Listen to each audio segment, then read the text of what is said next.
everyone. Hi guys. I'm your host Jason, and this is organised by Proletariat Switzerland. Today we've invited a very special guest which lives a long way from Switzerland, Angelo Giuliano. Exactly, Angelo Giuliano. Yeah. He is from China and he'll be talking about various countries and subjects around the world. Lucky for me though, he's currently staying in Switzerland, so we decided to meet up instead of video calling. Alright then, Mr. Giuliano, we've prepared a lot of questions for you. Perfect. Some questions of here are not from us, but from random people who want to learn something new. We've tried to repeat them one to one the way they were asked in German. So, first question. Can you talk a bit about yourself? Absolutely. So I was born Italian and I grew up in Switzerland, in the French part of Switzerland. And basically my background is I come from the finance industry, and I left for China 25 years ago, and I started doing business, and I've been like very long term in China for the last 15 years. So I left my comfortable banking job back then and I started studying Chinese. And in the last 3 years I've been in Hong Kong. So I lived in different places in China, so I have a good idea of what's going on from the coastal area to inside in Yunnan province as well. And you're working as now? So right now I work as a consultant, I do some trading as well, I do also some journalism. So I do some articles politically related, and it's mainly about China. Uh-huh.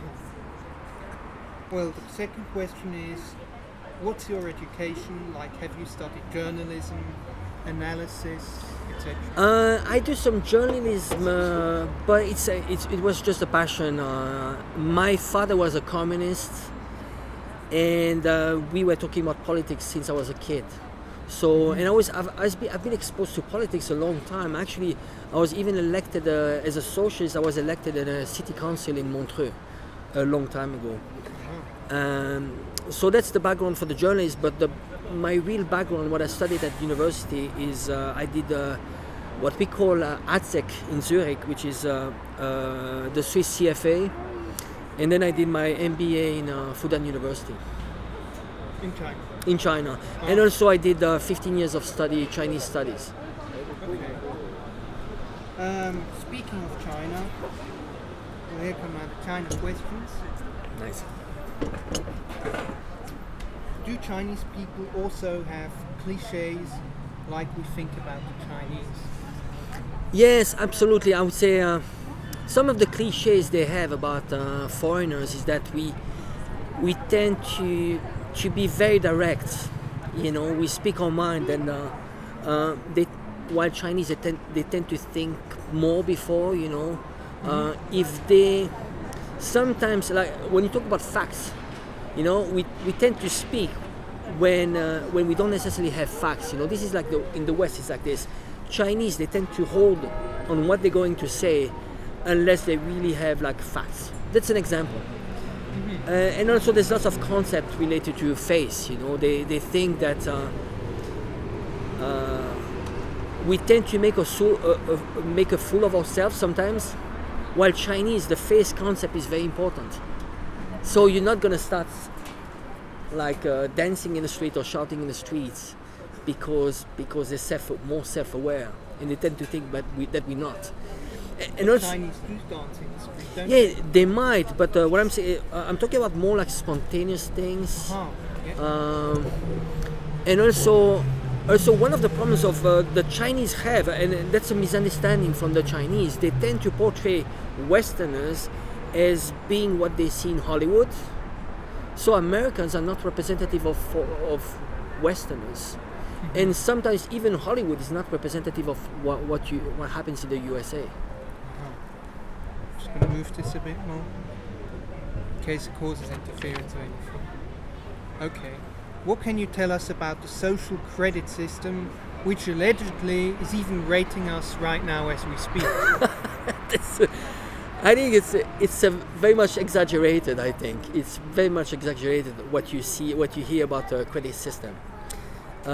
One thing which is really important to understand is that it's accepted by the Chinese, and Chinese have a different reality than we have. So I would be more taking aside. My position would be, well, if it is widely accepted by Chinese, then it's a Chinese thing, and we should just accept that's their thing, right? And they like it.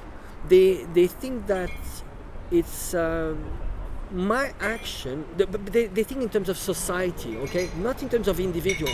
So whenever you do one action, how does it affect society? And that's how they think. While all society is more selfish. It's about me, myself, and I don't care about the rest. You can see in terms of what happened with the mask. The Chinese, they wear a mask, so it's in order to protect the others. While we think that we wear a mask in order to protect ourselves, because we think about ourselves. Chinese, about the rating system, it's about, oh, you know what? This rating system is going to improve all society. So they have a wider approach. And it works. They're happy with it. But it's not as extreme as what we want to portray. And in reality, we do have credit system too. Think about it. What is exactly the social credit system? It's about, well, let's say you do too many bad things. Let's say you cross the street and when it's red, you might lose some points, but it's very minor. It doesn't affect too much the life of people. While we need to understand that in our society we have the social credit system, but it's different in different areas. I give you one example. You have a felony. You do a felony in the U.S. You might lose the right to vote. So right now, in the US, there are millions and millions of Americans who do not have the right to vote because they've been incarcerated once. Okay? And that's one example.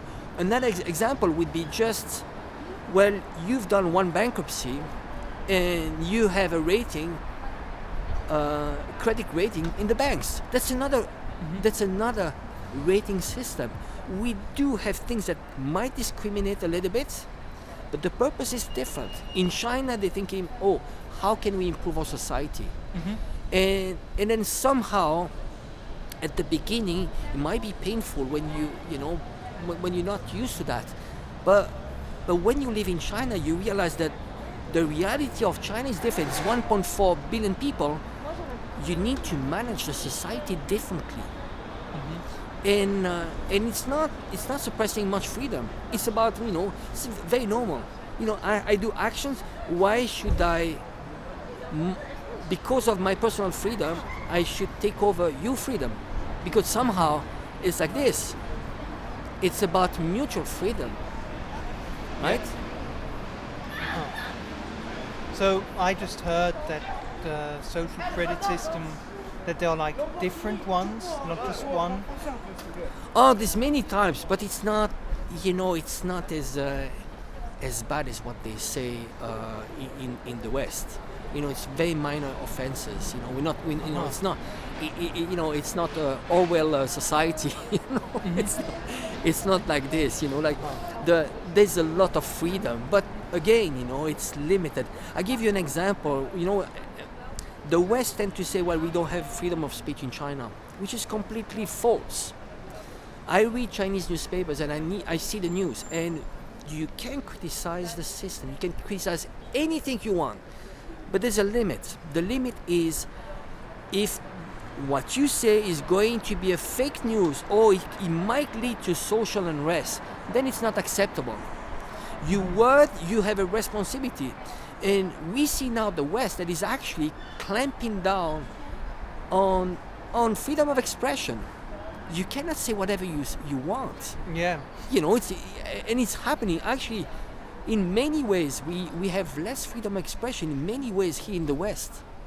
But we need to, the thing is that we need to understand our system, and then we might be able to start understanding Chinese system.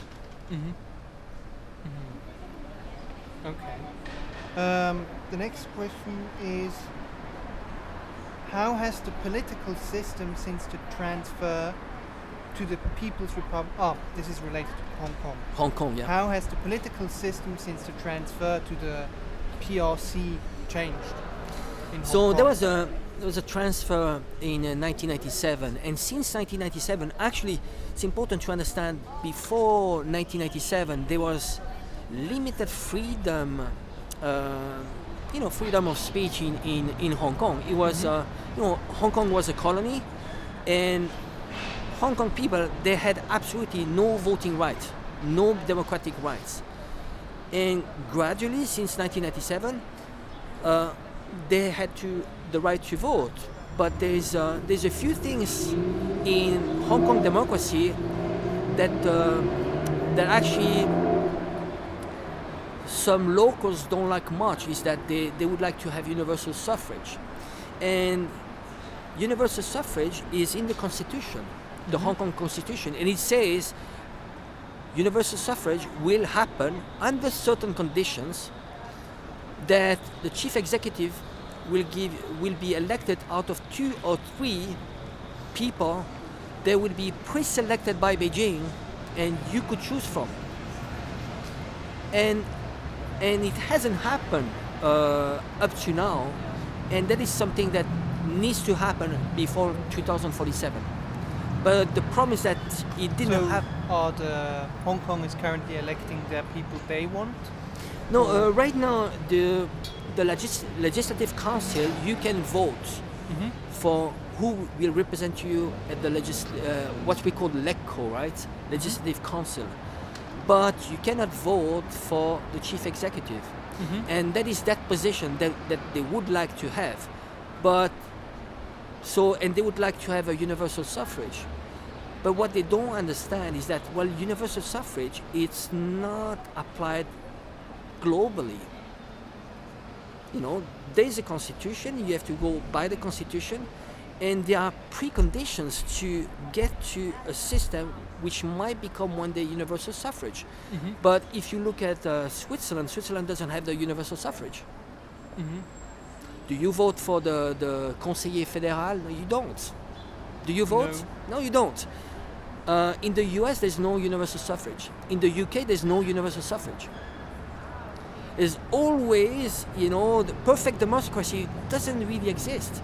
So Hong Kong has its own democracy, and people has a word to say. But the problems of democracy right now in Hong Kong is that Hong Kong doesn't have the preconditions to have a democracy. And preconditions are, there's different preconditions. I would say one is no violence, some minimum of stability. That's number one. Chinese sovereignty over Hong Kong, so meaning there's no foreign interference. A level of maturity, but the maturity comes also with stability. I mean, if you are writing and using violence, that means you're not mature. Yeah. If you are beating people because they don't agree with you, that shows the level of immaturity. And the problem is that Hong Kong has never had contact with the concept of democracy. So there is this immaturity. Why should, I don't agree with you, I beat you up. And I think democracy is a process. But democracy is not necessarily a universal value system. It's not. I think every single country needs to find the right model of election system. Yeah, definitely. Mainland has its you couldn't own. have in China direct democracy. Well, there's lots of direct democracy. I mean, like voting on everything, every little thing. Yeah, but you need to remember, democracy has lots of flaws and problems. Because it's what we call the mob rule. Once you have 50%, well, we rule, but maybe it's you might neglect completely the 49%. If you have 51%, you might neglect completely the 49%. And I like to use an example. There's a video running on YouTube. It's about two. There's a flight, and there's two captains that people have to choose from. One captain has 30 years of experience, and he says, you know what, I have experience. You vote for me. There's another captain who has zero experience, but then he says, if you vote for me, you are going to fly on first class. What people will choose, they will choose the one who has no experience. And that's the flaw, one of the flaws of democracy. Democracy has lots of imperfection. And I I think think- like you'd rather vote for a politician which has already been elected and already been in office than Exactly, someone who has new. the liver, who has experience and so on. Yeah. And also there's lots of flaws of democracy, which is sometimes, the money interfere in elections. You have money, you can create a party, and you can do advertising on social media, and then you can manipulate the thinking of people, right? Yeah. The more, there's a direct correlation between ads, exposure on TV, and who is going to be elected. So we are into imperfect democracies, and we want to teach other countries, do like us. So let's see, myself as a citizen, if they were to push, let's say Switzerland, to have a democracy same style as the US, I would say no. I mean, do I No. want Trump or Biden as our president? So what the West is doing with China is the same. We are telling China, take our system, and we want to impose on China. In China, they're like, you know what? 95% of people in China, they love CPC and their system. Why? Because it has delivered. So legitimacy doesn't come from the electoral system, it comes from the approval, the job approval you have.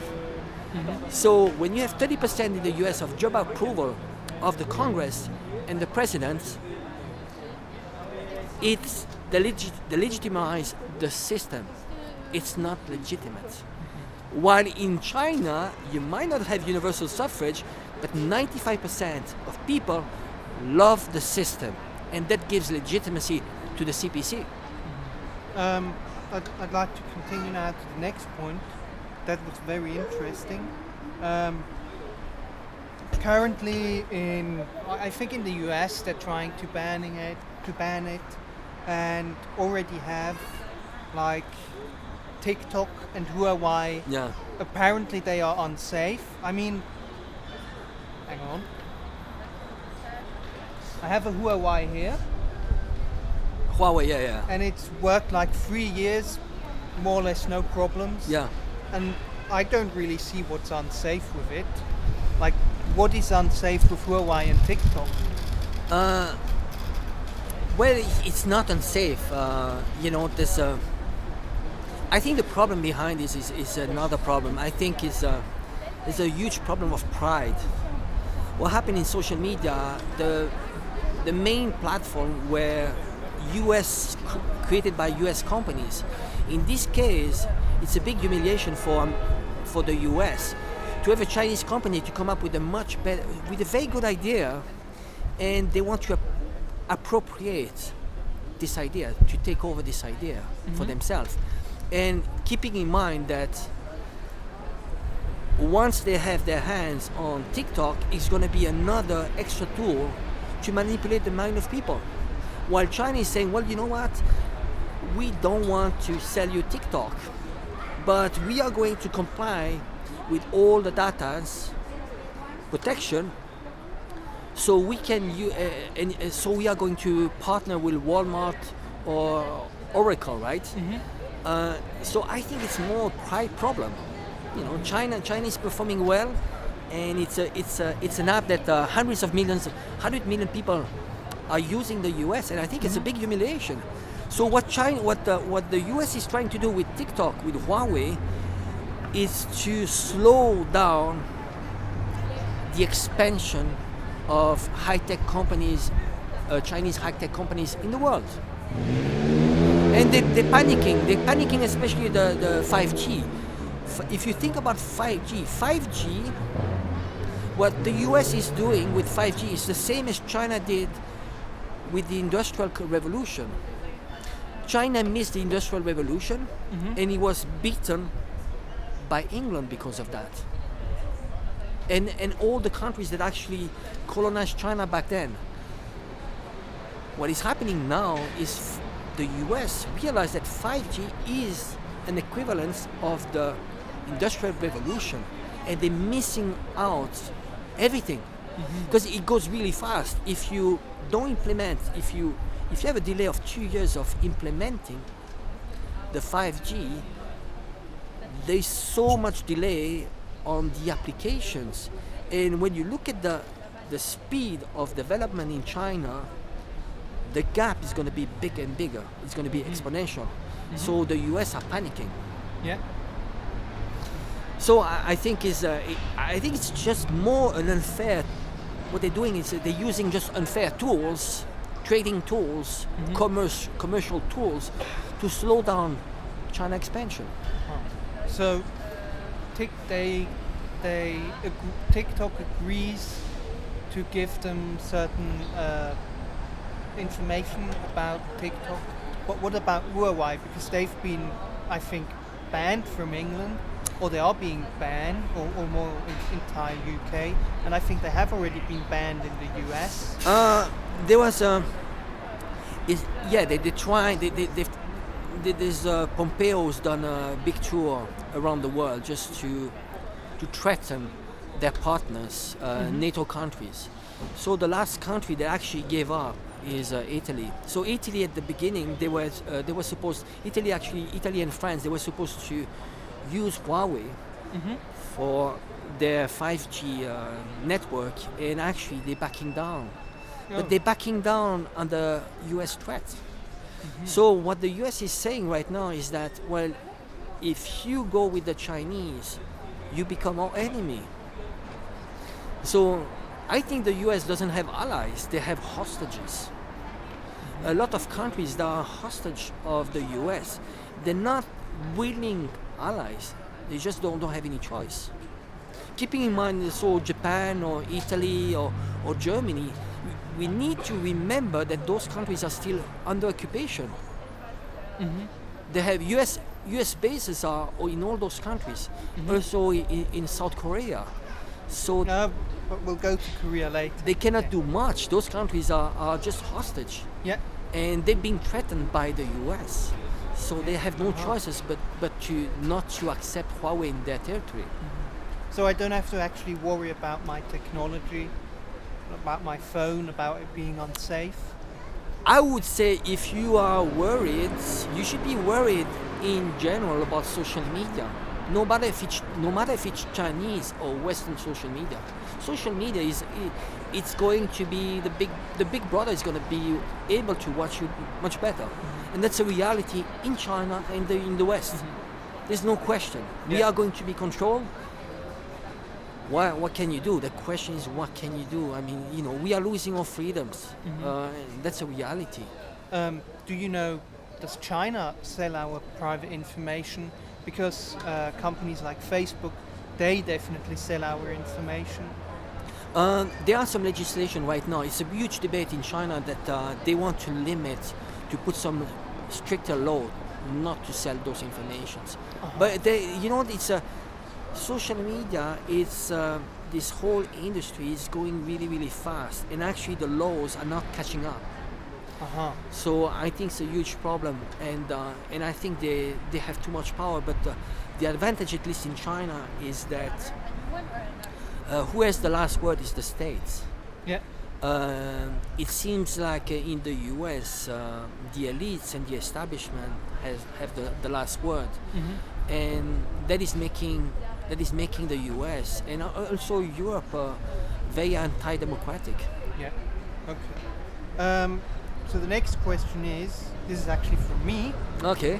Have you ever been interviewed by our SRF? No. As you are indeed a Swiss man living in China. Well, I think they don't want to hear my voice. It's not mainstream. It would go against the mainstream information. You know, and I think Switzerland doesn't have the capacity to do investigative journalists. What Switzerland is doing is just doing copy and paste of the mainstream media, American and British and French mainstream media. So 80% of the news, they come from Reuters, AFP, AP, Associated Press.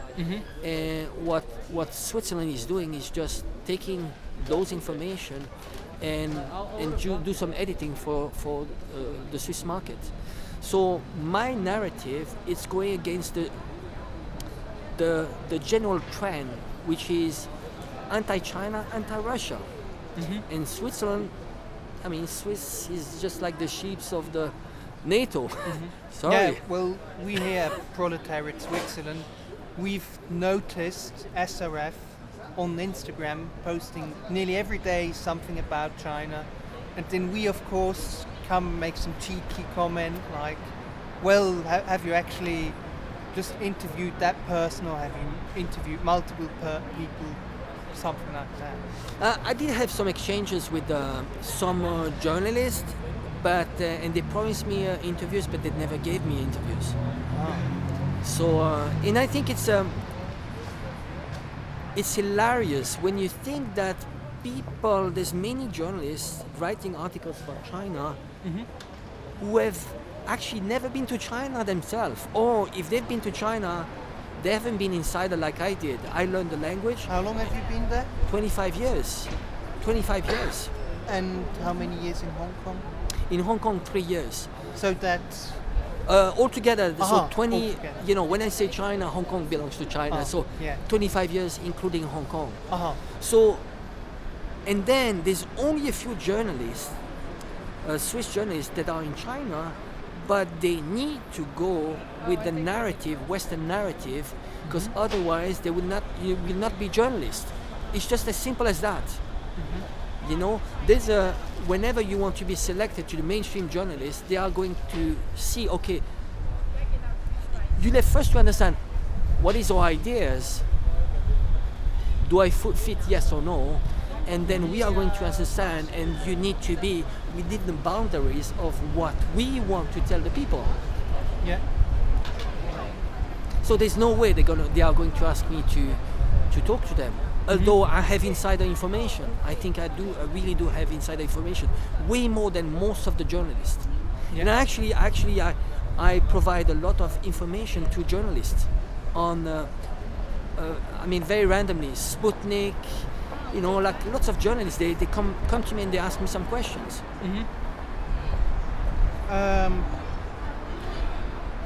So this question is kind of already answered in this case. Do you think our media is biased and only picks out certain people in China to create a certain narrative? Absolutely. And they don't have many people on site. It's very, they only give you one side of the picture, completely one side.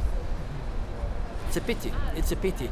And I think when you look at this, especially now, we are going towards a Cold War.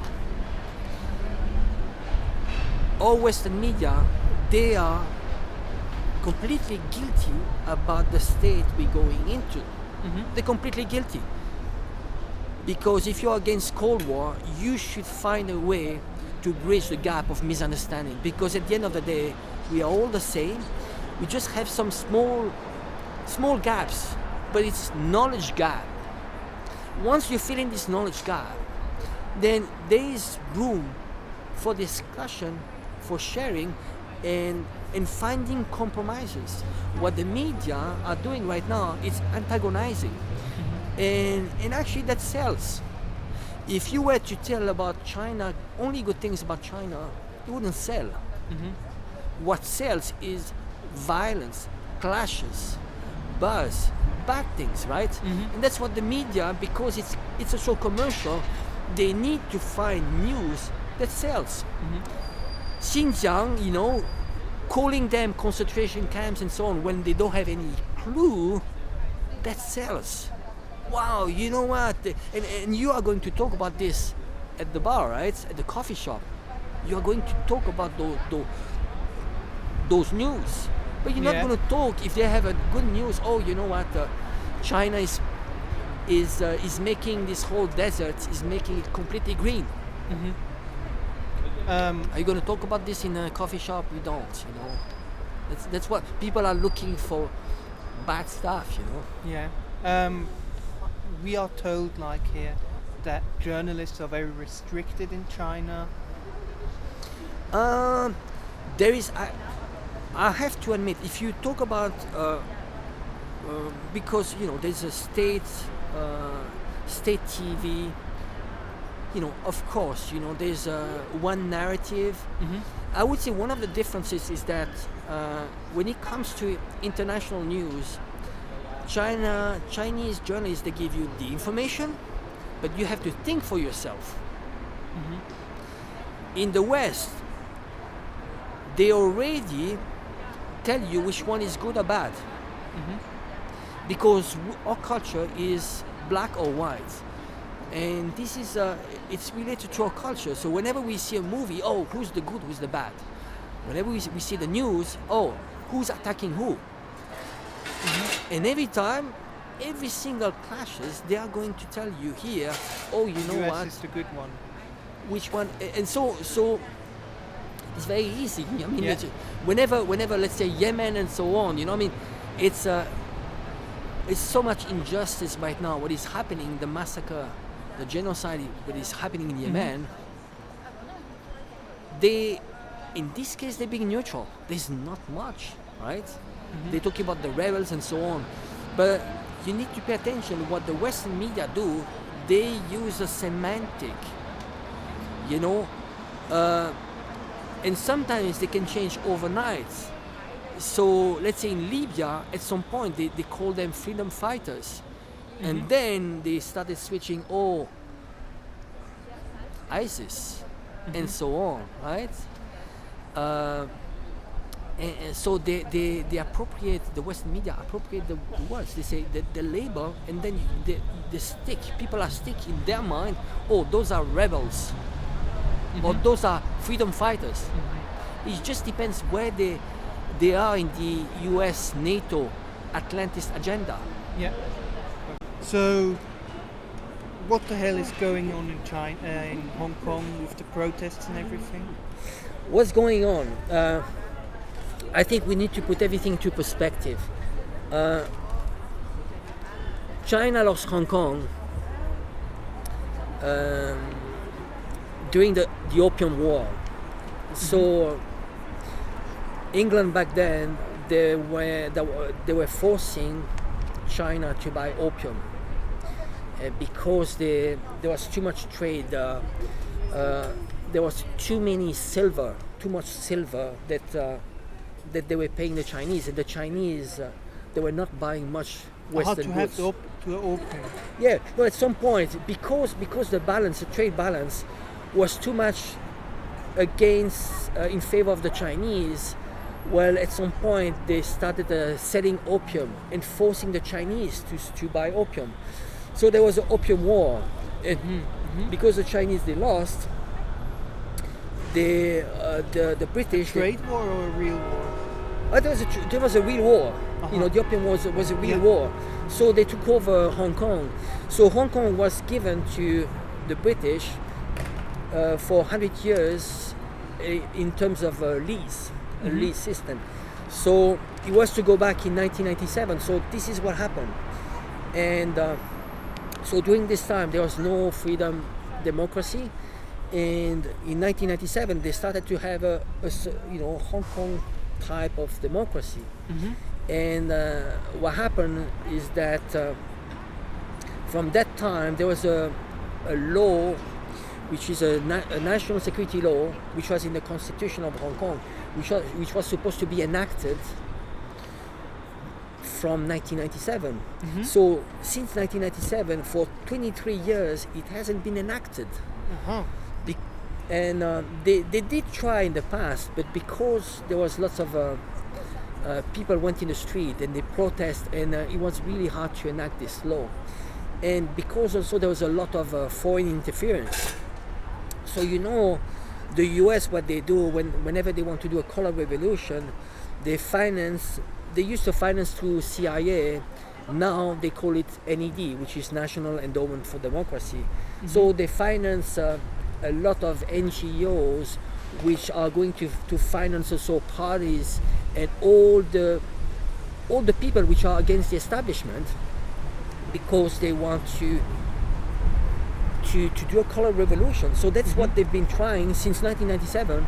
They started to create unrest and manipulating the people. So there's many ways to manipulate people.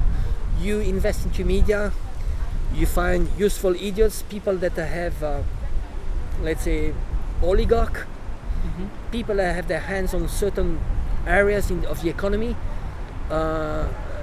So you partner with people that are willing to be what I call traitors.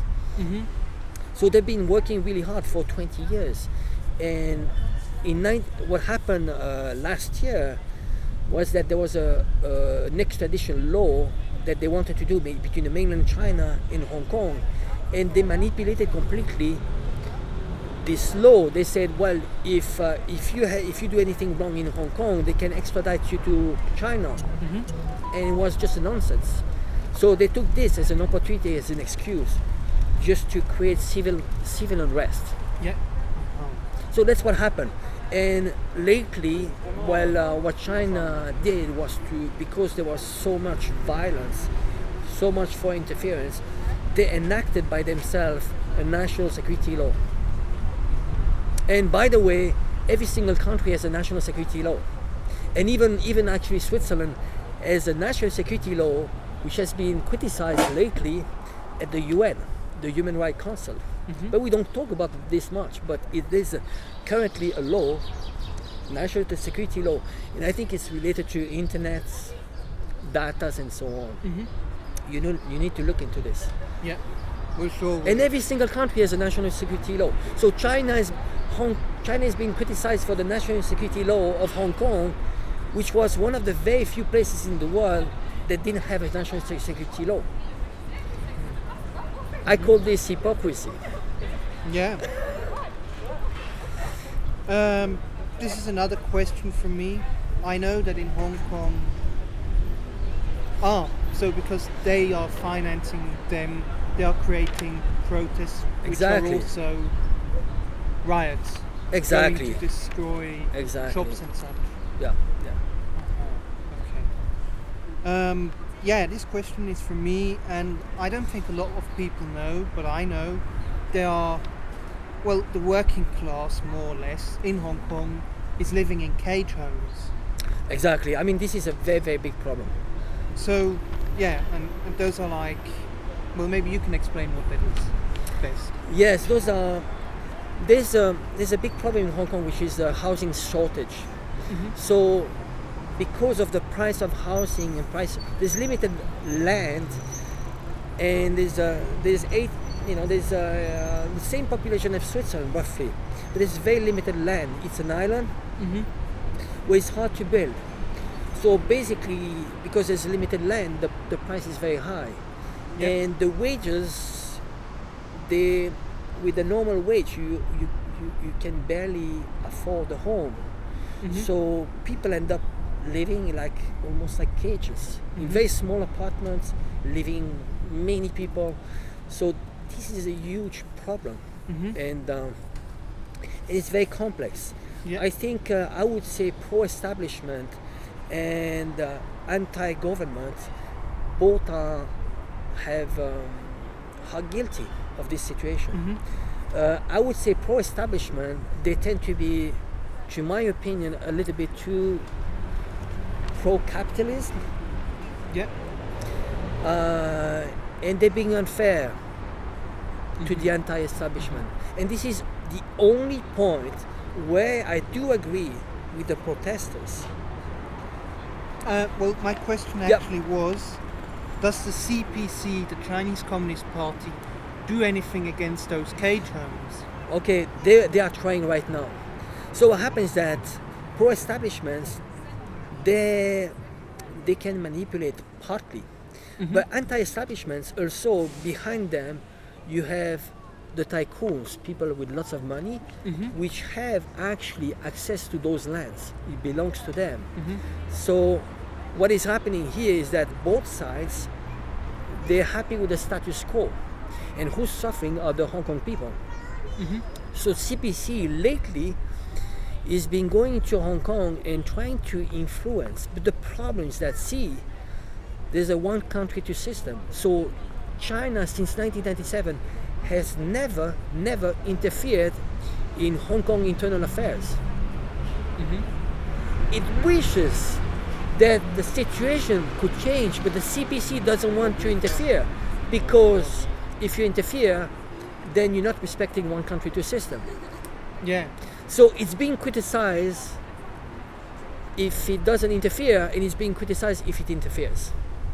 No matter what it does, the bad guy is China, and it's wrong. Yeah.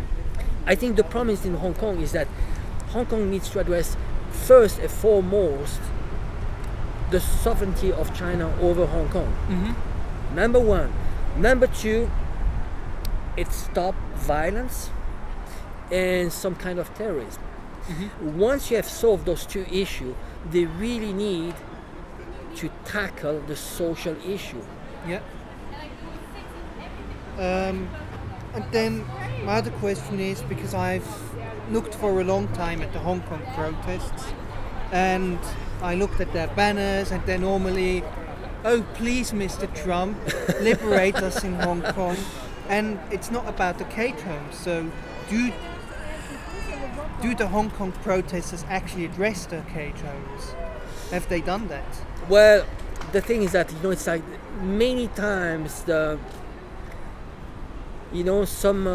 some protests can be recuperated, can be manipulated. I give you an example. The BLM movement in the US, it was about racism at the beginning, but then you have the Democrat Party, which actually recuperated the system, the movement, right? Yeah. It's the same. It's the same. What happened in Hong Kong, they started with a social issue, and it turned into a fight against China. Also, first it was against the cage homes. Well, no, it was actually it was not.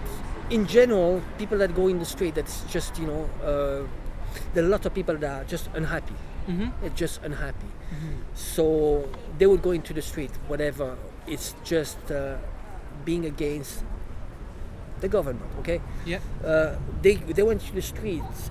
Lately, in 2019, it was related to an extradition law. But this movement turned into sedition movement, and it was manipulated by the West. So they call themselves leaderless movement, but that was just because there was there's no leaderless movement. There's always someone behind pulling the strings, and usually it's follow the money.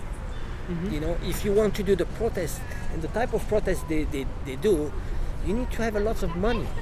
And you see what happened. It's the same as what happened in Ukraine. The US, it's estimated that they poured in like $5 billion to have a color revolution in Ukraine. And what happened in Hong Kong is no different. So they find ways to who can we antagonize. So what they did in Ukraine, they antagonized Ukraine speakers and the Russian speakers. And those people have been living in harmony for hundreds of years. In Hong Kong, they did the same. They wanted to antagonize native Hong Kong natives and mainlanders. They wanted to antagonize them. And how do? They target young kids because it's easier. Young kids, they work with the emotional mind, not with the rational mind. So you tell a kid, "Oh, you have to fight for freedom." If I don't fight, I'm going to lose my freedom, and that's how they work. While if you talk to the older generation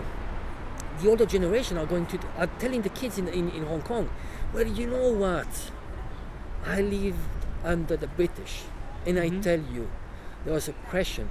We were treated like dogs, and you are ashamed to us because you are asking the Brits who are our enemies, who are anti-Chinese, you are asking them to help us. And this is why actually they antagonize two generations here. The parents, they are pro-Chinese. The kids, they are pro-West. But the kids have no understanding of history because they didn't experience. Most of them, they were not even born before 1987. So they are talking about things they do not understand. I was in Hong Kong before 97, so I can tell you before and after. You living in Hong Kong, if you were going out on the street, if you were back in Hong Kong now, and you protest against the cage homes, what exactly would happen? Would the absolutely. protest just come around you and go anti-China, anti-China? There's one thing you need to understand, that in terms of human freedom index, Hong Kong is number 3 in the world. So there's freedom of expression, there's absolutely no problem. Well, there's only one exception right now, is that protest is limited all around the world just because of COVID-19, right? But let's say for anything, if you want to have a protest in Hong Kong for anything, you can. With the exception of, you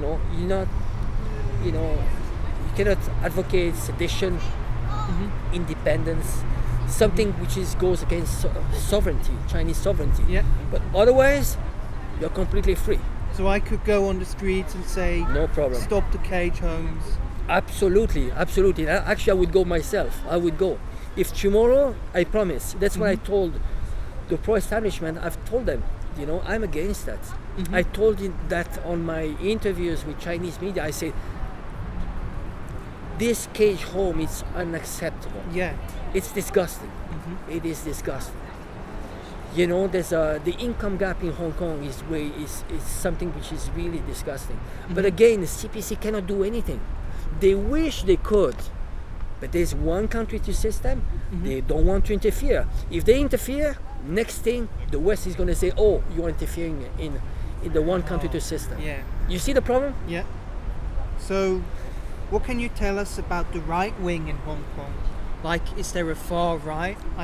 I think I watched a video the other day which talked about Han Chinese supremacy, that there is some kind of somewhere. It's a movement.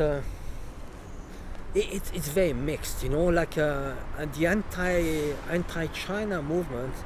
Some are far right, and some can be Trotskyist, So there's a mix, but within that there was what they did was a lot of brainwashing, saying, well, you know what, we are not Chinese, we are Westerner, we are Brits, and so on, and which is a joke, I mean, at the end of the day, you should be proud to be Chinese. You have 4,000 of history. How can you deny who you are? Well, how is Hong Kong even in the West when it's not? No, but it's a joke, I mean, this is what I did. You know what I did once? I confronted the writers and I say, well, look at yourself in the mirror. What do you see? You are Chinese, but you should be proud to be Chinese. And that's a fact. Why do you want to deny? I mean, that you speak Cantonese, but you know what? Hong Kong, there's 100 million of people that speak Cantonese. Hong Kong is only 8 million people. You are Chinese. That's it. Hong Kong is just an anomaly in history. Yeah. And in somehow, I have to agree. Some of the points, Hong Kongese are victim of history. But you cannot do much. You were colonized, and then there's a takeover of China. What can you do? You don't have much to say. But you need to understand that China and the century of humiliation. For China will not compromise on Hong Kong. It was taken away unfairly from them, and they want to get it back. And you know what? You need to listen. Even if you were to agree with them, they want to be independent. Okay, let's say it would be like Geneva asking for independence. Do you think Switzerland would accept? Would go in civil war, right? I don't think we'd go to civil war, but I No. don't think we'd If accept there are riots, if they are beating up, if not they are, like a referendum and everything. But if Bern would say no, and you say no, then we riot, we destroy everything, and then we are going to beat up every German speakers in Geneva.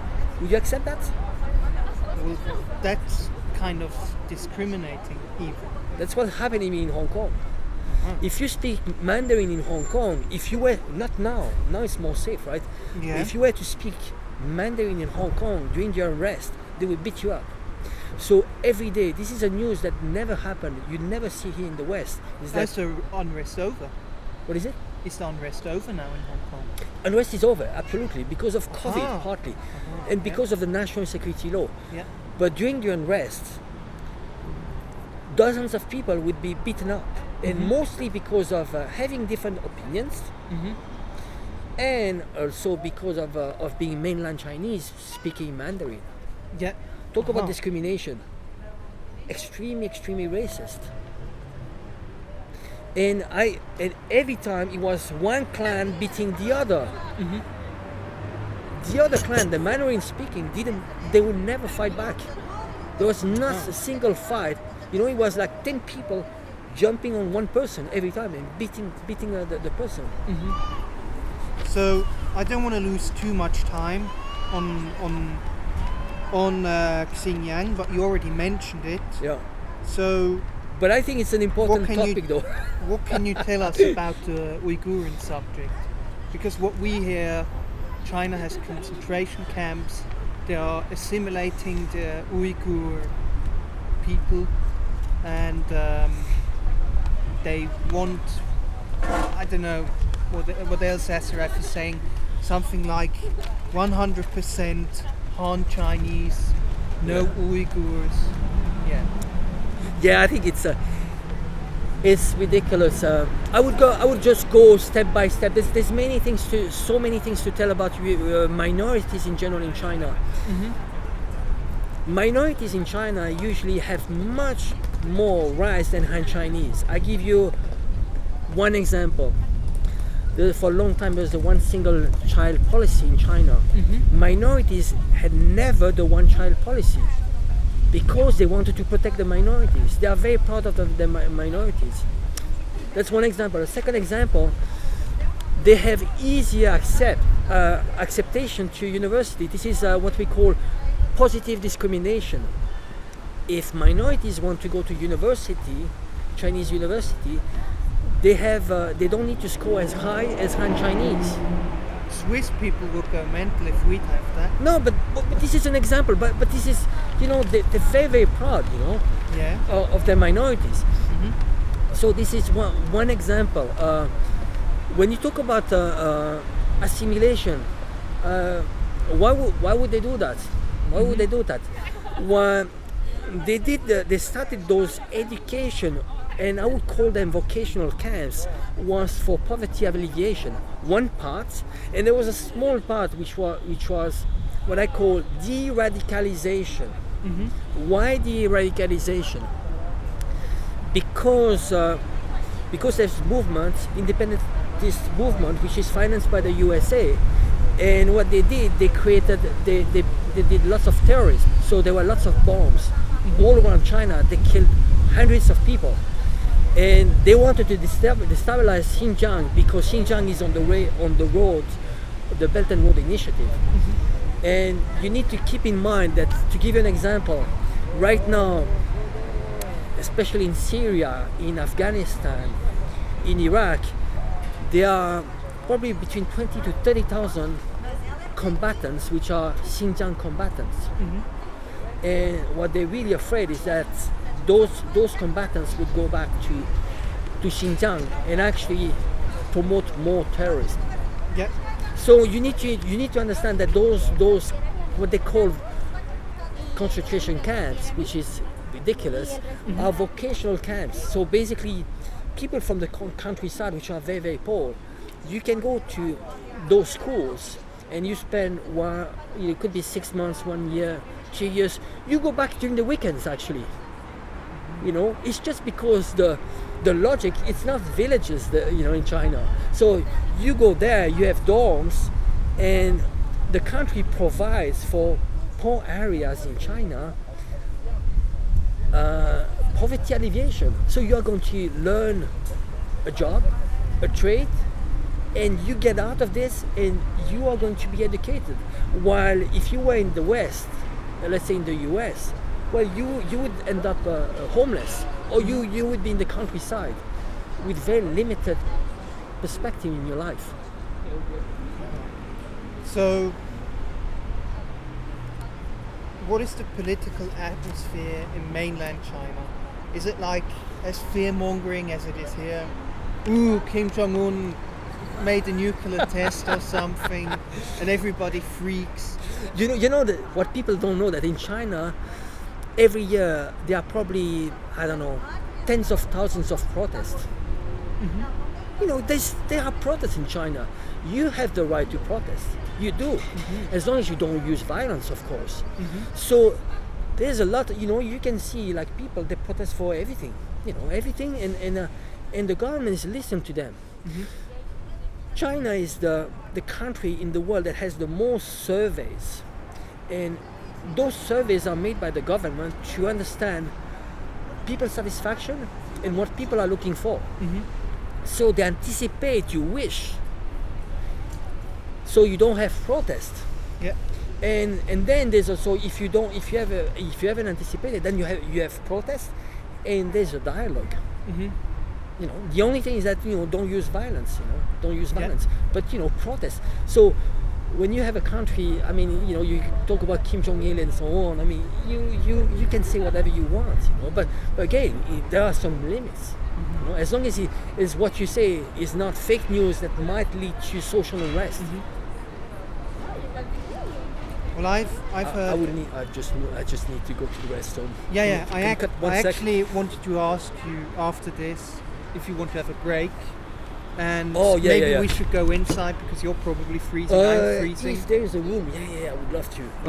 Let's pause this quick. Okay, so we're back.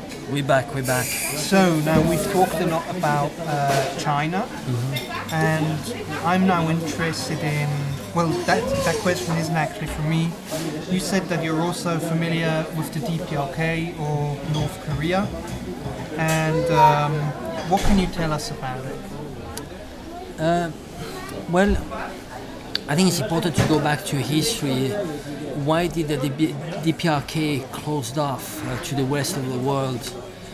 And it's important to understand that the US, what they did, they bombed completely the DPRK.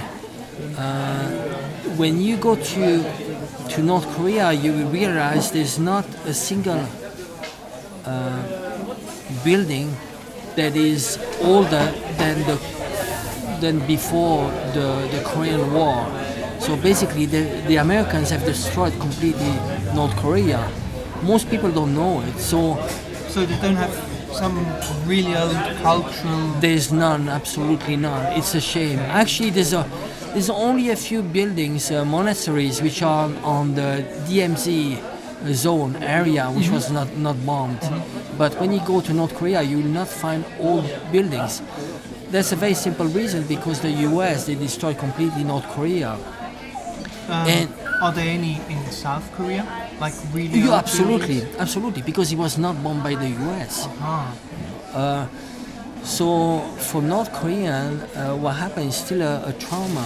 So the trauma is the separation with the South, and also the bombing.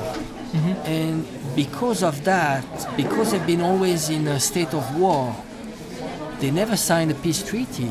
It was just, they just decided to, for now we stop the war, but because of that, they decided to close themselves and to live in what I call autocracy, just to live on its own, to be self-sufficient. Which, by the way, North Korea is mostly self-sufficient, except energy, which is shipped from China.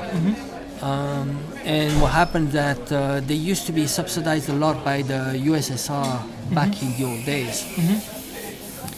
So I think it's really important to understand that the context. And so my impression was that that there was not the poverty that people were talking about.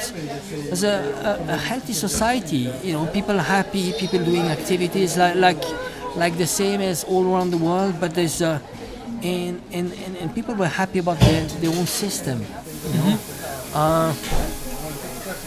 I think it's important to just to understand the geopolitical context, history, and also that they have adopted a system that and it's their own system.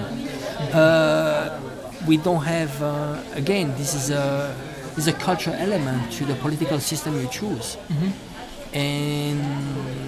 But unlike China, North Korea seems to me like they're still at war. Like absolutely. As far as I know, in North Korea, everywhere is basically military. Yeah, keep in mind one thing is a lot of systems did not evolve into democracy or didn't have much reforms because it was at war. Can give you some examples. I think Cuba is the same. Cuba was limited in the reforms it could do just because it is at war with the US. There's a US embargo and they are at war. So North Korea never had the opportunity to open up and to do any reforms, political reforms that we know of because it's still at war. Otherwise it would have maybe ended up like China. Not necessarily. I think that it would have its own characteristic. But I think it's probably it's very hard to really judge. And then at the end of the day, we don't have it's very hard to get all the informations about what's going on in the DPRK, and we don't have access. We don't get to talk much to people from there, And personally, I didn't have much access to local people because of the language barrier. And whenever you, as a foreigner, you go to North Korea, you're watched, you're controlled. They do control what you see, what you can see. But overall, from my understanding and from my travel, from what I've seen, I can see a peaceful society, people being very patriotic, and also very healthy society, very healthy, with the very strong family values. And I think it's probably one of the very few countries which is the closest to the ideal of communism. But it's very hard to judge. I would say. You mean by the book, like it was supposed to be? Yeah. What was supposed to be by the book. We're not there, because it's for now it's a utopia. For now. So. There's a question, how do you judge the situation in the DPRK in the next 10 years? And do you think the dictatorship will be dismantled or not?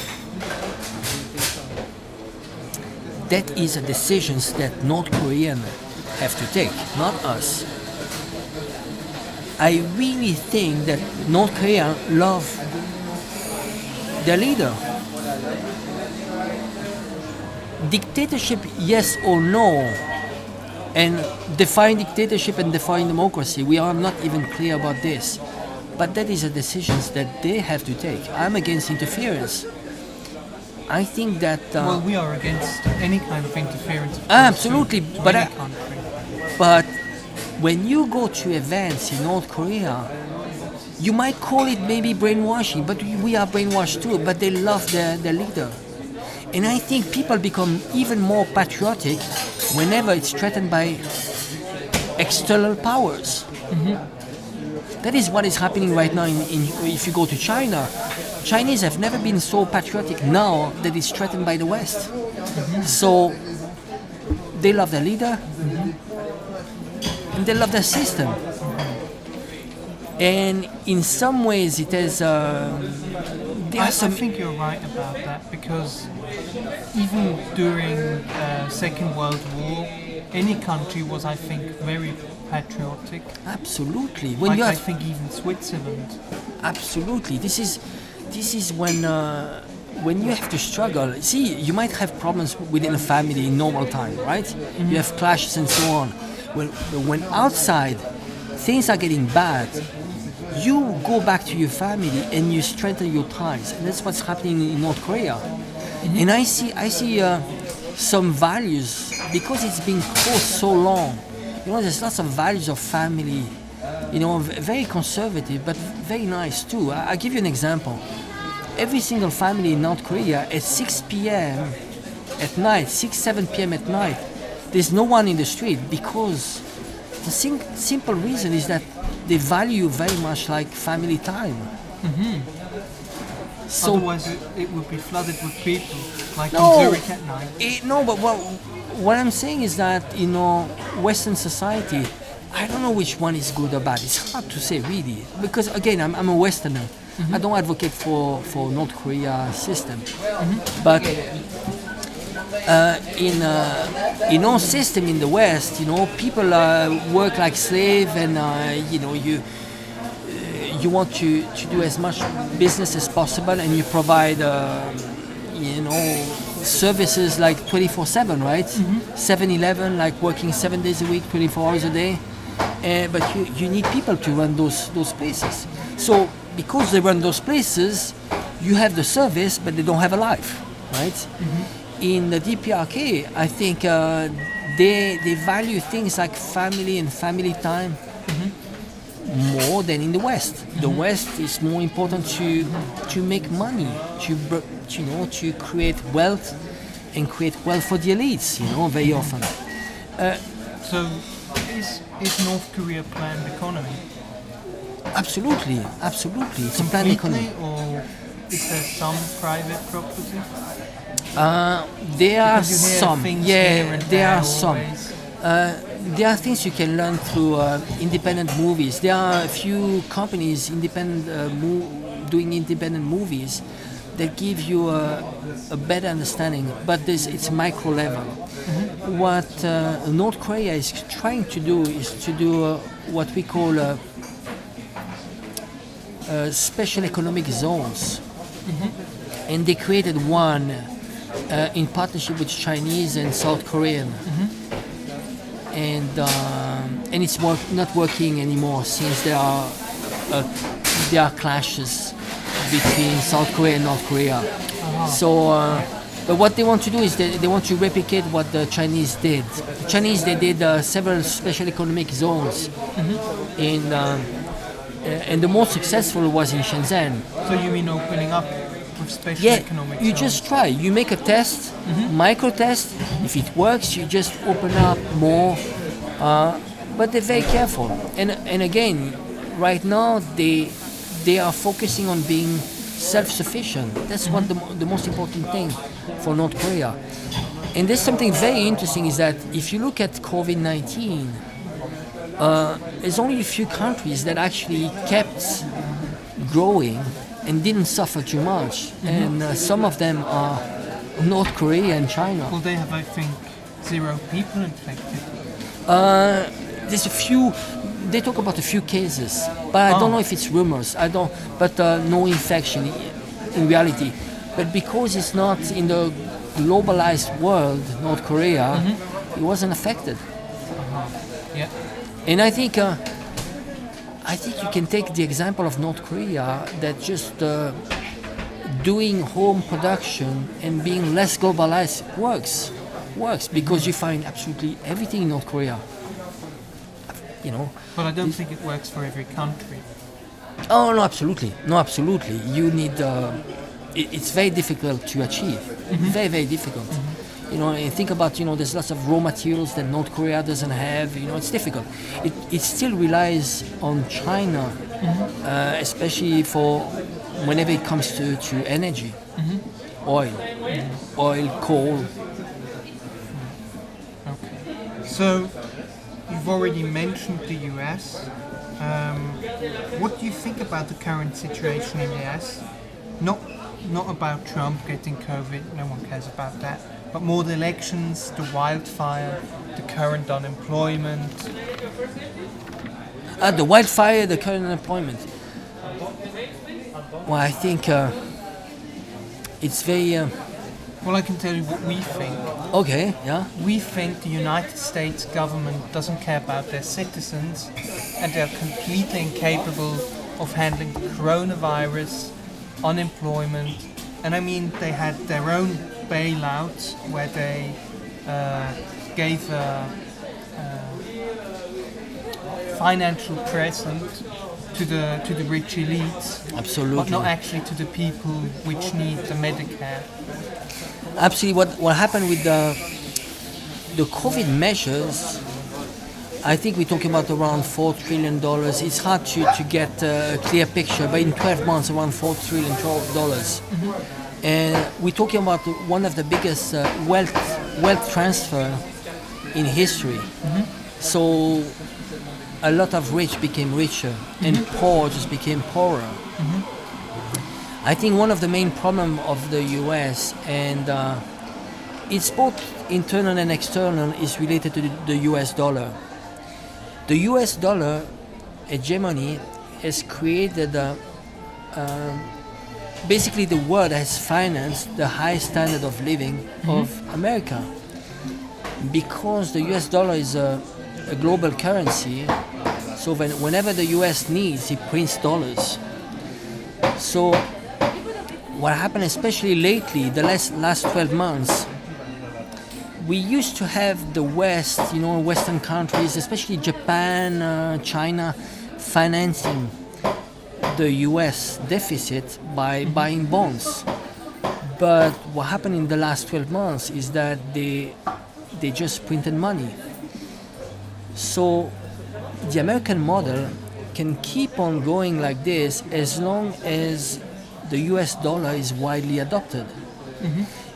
Once the dollar is not as widely adopted, what is going to happen is that the value of the dollar will go down, and there's going to be huge inflation because too many dollars out, but too little product in the US to back it up, right? So that is the main problem. Everything, if you look at geopolitical or even internal, it's all related to the US dollar. Whoever controls the emission of currency, and especially the global currency, is the one that is controlling the world. And now the US is losing its hegemony. I'll give you some examples. One example is that Russia, I think it's down to almost zero US bonds holding. It doesn't want to, and this is why it's becoming like an enemy for the US. And China is decreasing very slowly its US bond holdings. And a lot of US dollar bond holdings. Exactly. Yeah. And what they're doing, a lot of countries are buying gold. You see the gold is going up. So when you look at the trades between China and Russia, there's around 40% of the trade between those two countries which are not in US dollar. It's a small proportion is in ruble, and the major proportion is in Chinese currency, RMB, renminbi. So that is the bigger danger, and I think there's two ways. One is U.S. goes to war, and then there's going to be a Marshall Plan, reconstruction, and a new world order. If it wins. And the second option is a bailout. We need to bail out U.S. economy, which is not sustainable. It's not competitive. It's too many problems. I'm not even going to the details of unemployment and so on. Unemployment. Do the elite care about unemployment? No. think about it. Whenever unemployment is high, it's good for the Nasdaq and the Dow Jones, because employees cannot put much pressure to the big corporations. Oh, you mean like they can't join a union easily Well, it's because one someone thing- else will get their job? No, but it's offer and demand. If there's not too many jobs, you are not going too picky, and you are going to listen and to obey to your boss, right? That's how it goes. Yeah. When there is a low unemployment, the wages tend to go up. You know, this is why actually there's an interesting topic. It's about immigration, which the leftists have completely missed the point. Immigration actually goes against the interest of the workers. It's not to be nice to refugees. First of all, refugees, it's a problem because we are bombing them, and we need to solve the problem. If we want to help them, we help them in their own countries. Yeah, I So- completely agree with that. So the thing is that the elites, they told us, we need to be cool to the refugees because we are humanists, which is not true. It's not this, actually. You promote those refugees to come into the West, into Europe, into Switzerland, is because you want to put pressure on the wages. And you want to liberalize the laws, related to working people. So if you have people that are willing to come in and work with lower wages and that are not picky about the condition of work, then it's going to lower every worker's standards. Their ability to resist. Exactly. Yeah. This is where the left has completely missed the point. So this is why it's very funny. There was a very famous communist. The first actually that were against the immigration were communists. They were not far rights. Georges Marchais in France in the 1970s, he was the first man to say we need to stop immigration because immigration is going to kill the working class. It's going to put pressure on wages. And you see, this is a big problem because now, as a leftist, very often they say you are against immigration, you are racist, you are far right, which is wrong. And what happened because of those issues, a lot of communists, especially in France, they moved from being communists to the far right. And the far right, they were against immigration, some were racist, okay, but a lot of them, they understood that immigration was against blue collar and it was going to put pressure on wages. Yeah. Okay. And it's also because also a lot of left, they were recuperated by the neoliberal agenda. And they miss completely. They become too much societal, focusing on issues which are gay marriage or abortion, societal identity politics, and they were just too naive. This is what I call, actually it's a good thing that we are in Starbucks. And This is Starbucks. yeah, this is Starbucks. I didn't even notice. And we call this left, we call them the Latte Liberals. And you know why Latte Liberals? It's because those are the leftists that drink a $5 cappuccino and they complain about people starving in the third world. Yeah. And they're just a joke. And actually they are all the ones that they should be, if you want to do something, something against imperialists, because imperialists, that is one of the biggest problems in the world, and this is why people are starving. But we don't care, we feel good, we feel good because we are going for some causes that are identity related. But identity is not going to save the world. It's very selfish. Yeah. So, just a quick question: do you think that elections in the US? Like their way of voting, is this actually legitimate? No, absolutely not. Like if I would Absolutely. cast my vote, is it really going to be counted or is it not going to be counted? No, I think this whole system of electorate college, it's just a joke. You have to think that the real election happened in around 12 states, which are the one called swing states. So it doesn't matter if you go to California and you vote, your vote has no sense because California is a huge state, but it's run by the Democrats. And it's not a swing state, so it cannot move into from Democrats to Republicans. Could you vote a third party?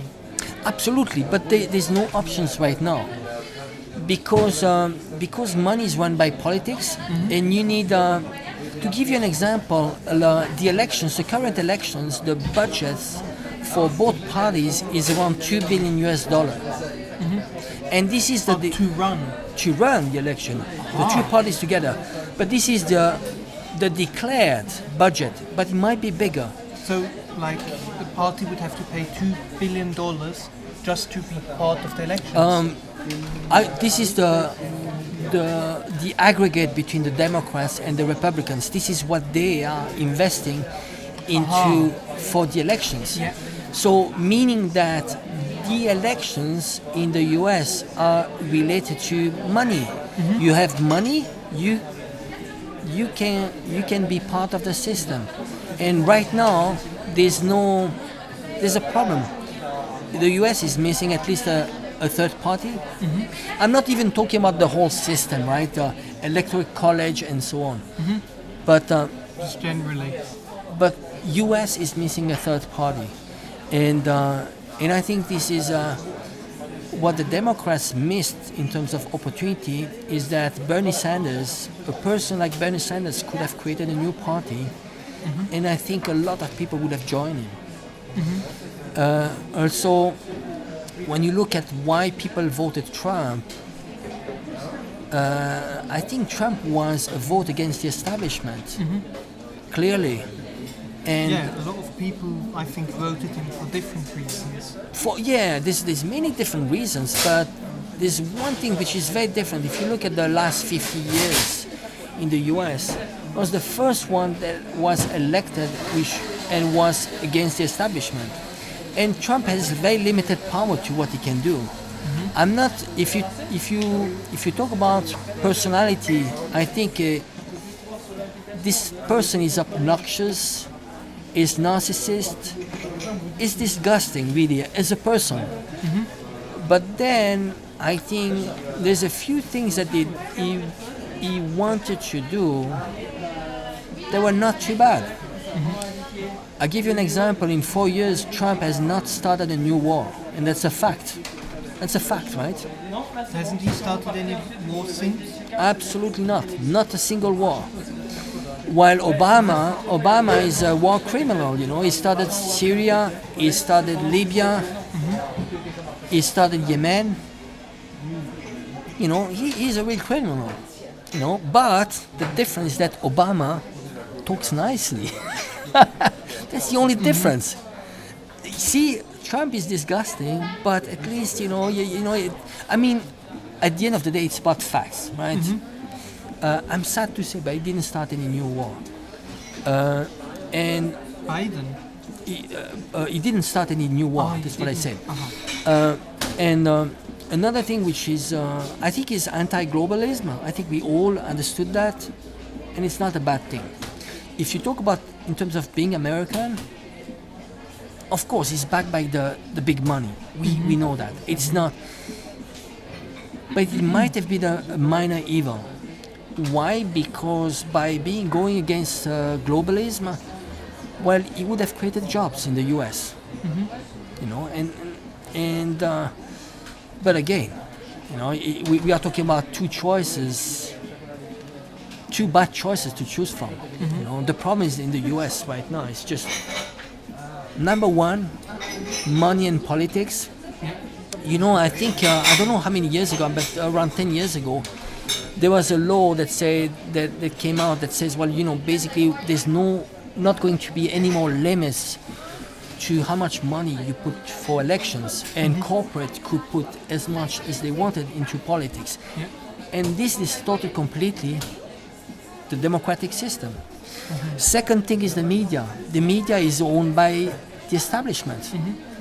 So there's no way, if you don't, there's a strong correlation to how much you appear in the media to being elected. So, if you were to put a goat, the animal, a goat, or sheep, and you would give him exposure, at the end they would vote for goats. That's exactly, I just want to be a bit cynical there. But that's a problem. So you have a problem of money, you have a problem of media, and then you have a problem of the deep state as well. Deep state that you cannot much change.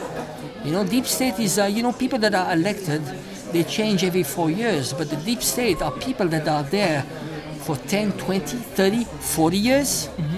I've heard of super delegates. Super delegates. Okay, super delegates are.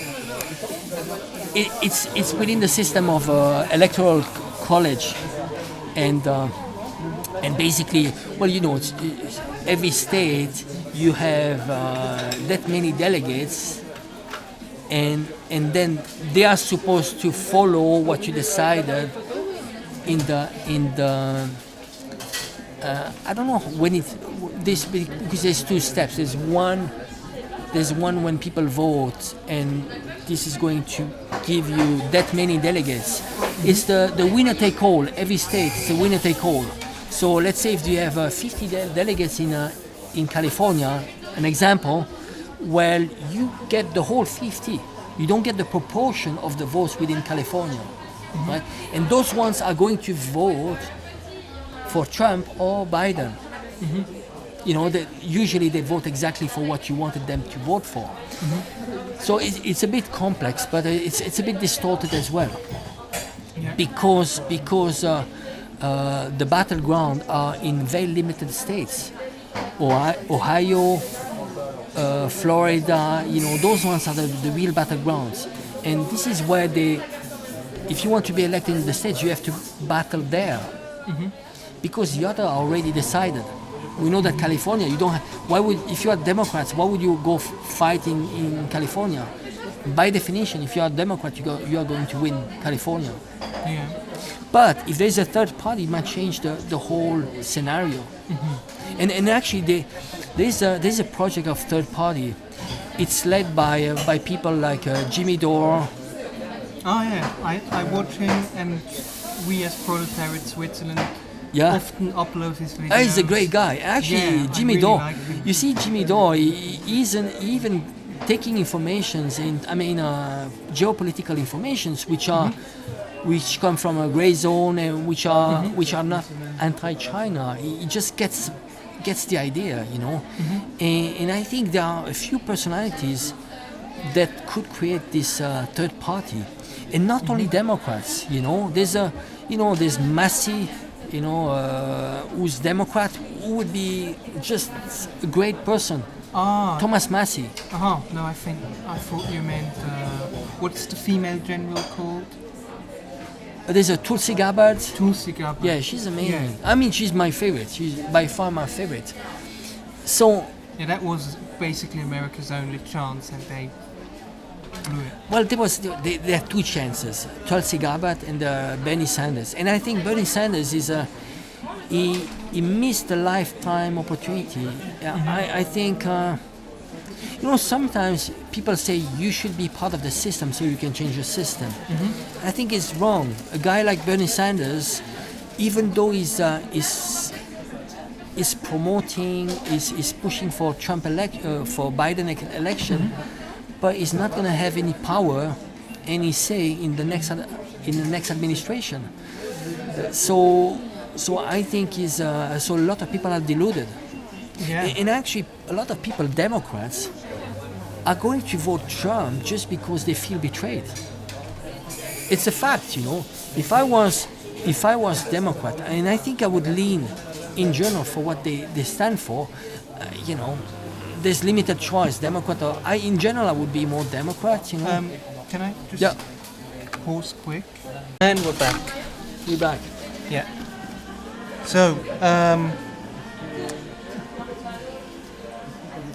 have you finished with what you were saying? I think we were talking about the third party. I think third party is missing. Yeah. And I think the US needs reforms in general. Just, media, also deep state. There's so many reforms. And also, money in politics. I think it's very unfair. It's very unfair. But this is why a lot of people that just don't vote. Why would you vote if you know that you cannot go against the system? So a lot of people, they don't belong, they don't trust the system anymore. And you can see, there's a Gallup polls, which is related to how happy are you about what the Congress is doing and the Senate are doing, and people say 30%. So you need to understand that a person elected is not going to follow what the voters want them to do, but they are going to follow whoever finances them. So what happens is that it's a constant vicious circle of elect and regrets. And people, people that get into power, what they need to do is to deliver to whoever has finance, and also they have to work hard on being elected also the next time.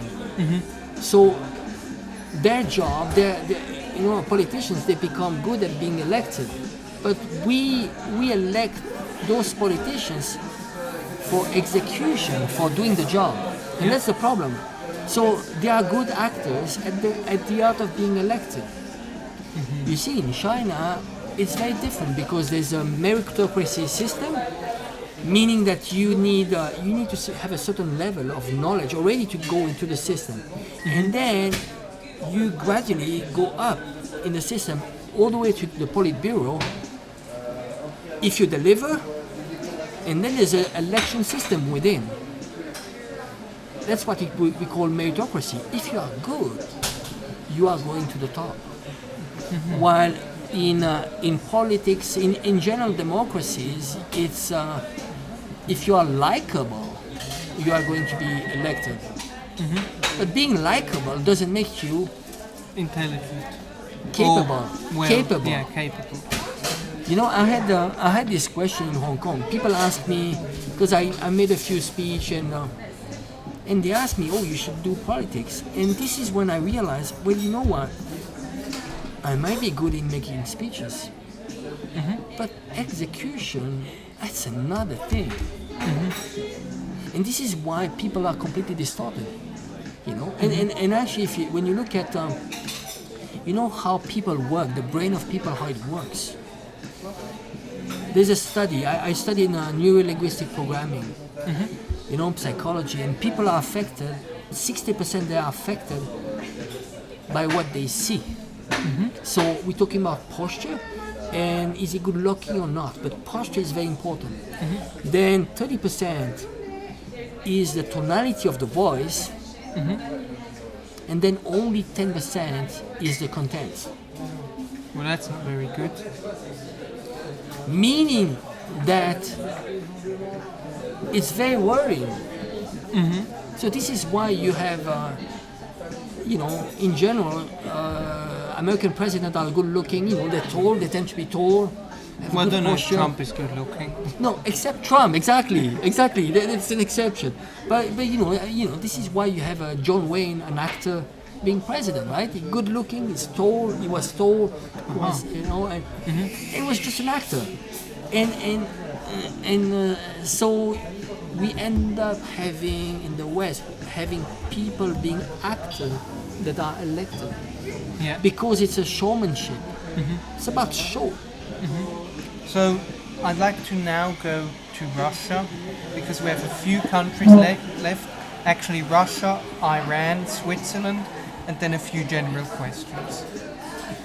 And after that, we'll have a different Q&A. Sure. So, Russia. What can you tell us about the Russian government and their national foreign policies. I've heard that some people say Russia is imperialist, others say that Putin is a dictator, and many other accusations. Well, what happens is that why do we call them dictator, Putin? Putin is popular in Russia and is good for Russia. So Russians, they love him. And Putin has delivered. I think it's very, very important to talk about facts. Before Putin, there was Yeltsin. And Yeltsin, he was a disaster for Russia. So Yeltsin basically sold all the jewels of Russia to his friends. So the West, they love Russia. What the West wanted was to dismantle completely the USSR, and that's what they did. And then they got Yeltsin, and Yeltsin was good for the West. So it made a lot of oligarchs very rich. Yeah. And it was a disaster for Russia. And with Putin, Russia has recovered some dignity and also some kind of prosperity. It's doing well. It's doing well. And Russia also, the type of personality of Putin is not someone that you can bully like you want. He has a strong stance, and he stands for justice. When you look at the case of Syria, Putin is in Syria, but he was invited by the legitimate government, which is Assad, and he was there to help Assad to restore peace, while the US are there illegally. So I think we need to be very careful when we need to understand that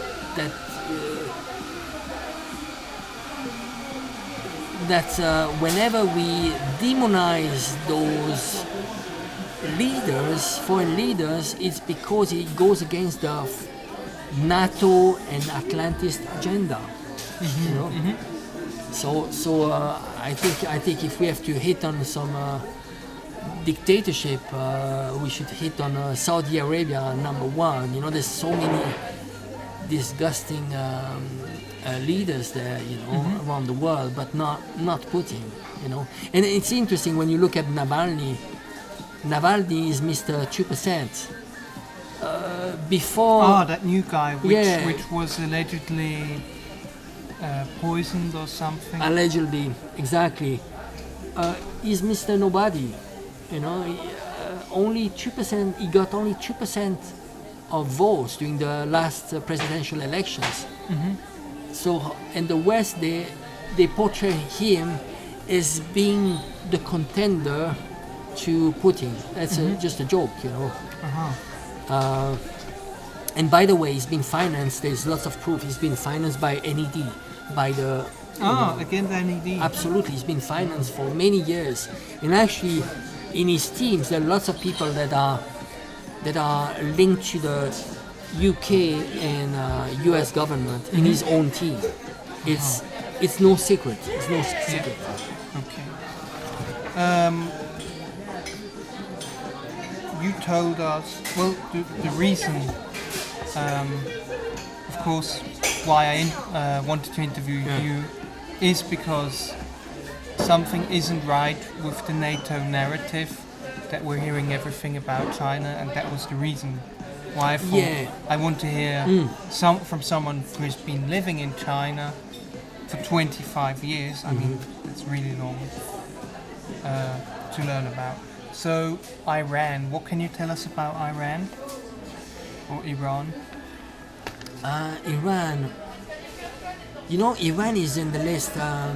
If you remember, after 7/11, there was a list, I think, I'm not sure, but 7 countries that right after the 2 towers fell, actually 3 towers fell, 9/11, right? Well, right after, three exactly, towers. 3 towers. We never talk about the third one because it's taboo, right? But they had decided to bomb 7 countries, and Iran was within those countries. And I think for the NATO countries, for the US, it's the ultimate piece to get Iran. If you look at Iran, Iran is surrounded by NATO bases, you know, and so there's an embargo, very unjust embargo, for supposedly they don't even know actually why there's an embargo, you know. So what I can say about Iran is that Iran had, I think it was in the 70s or something, they had a left-leaning government which nationalized the oil.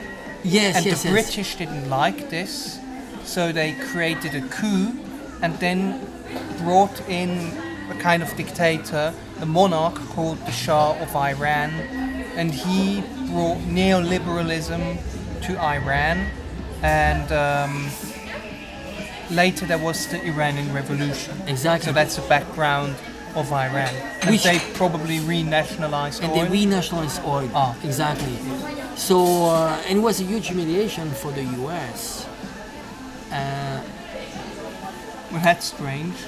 That's a humiliation in another country. I mean, it Yeah, kind well- of makes you think, what the hell are they doing in another country? No, but what they did something, they were quite extreme. So they took over the embassy and they took hostages, you know, people from the embassy, they took them... The as well. US. The US, yeah. And it was a big humiliation. It was a big clashes. I think it was a Carter government back then. So for the US, this is the last piece. And but Iran is way too important for everyone. Iran is important to Russia and China, and it's important for the US. And I think China would never interfere, but with Iran, I think they would get really nervous, very nervous, because there are huge projects between Iran and China.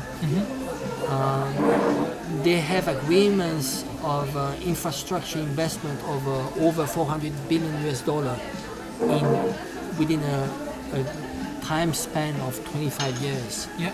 And China has one problem, is access to energy, because it lacks energy, gas and oil.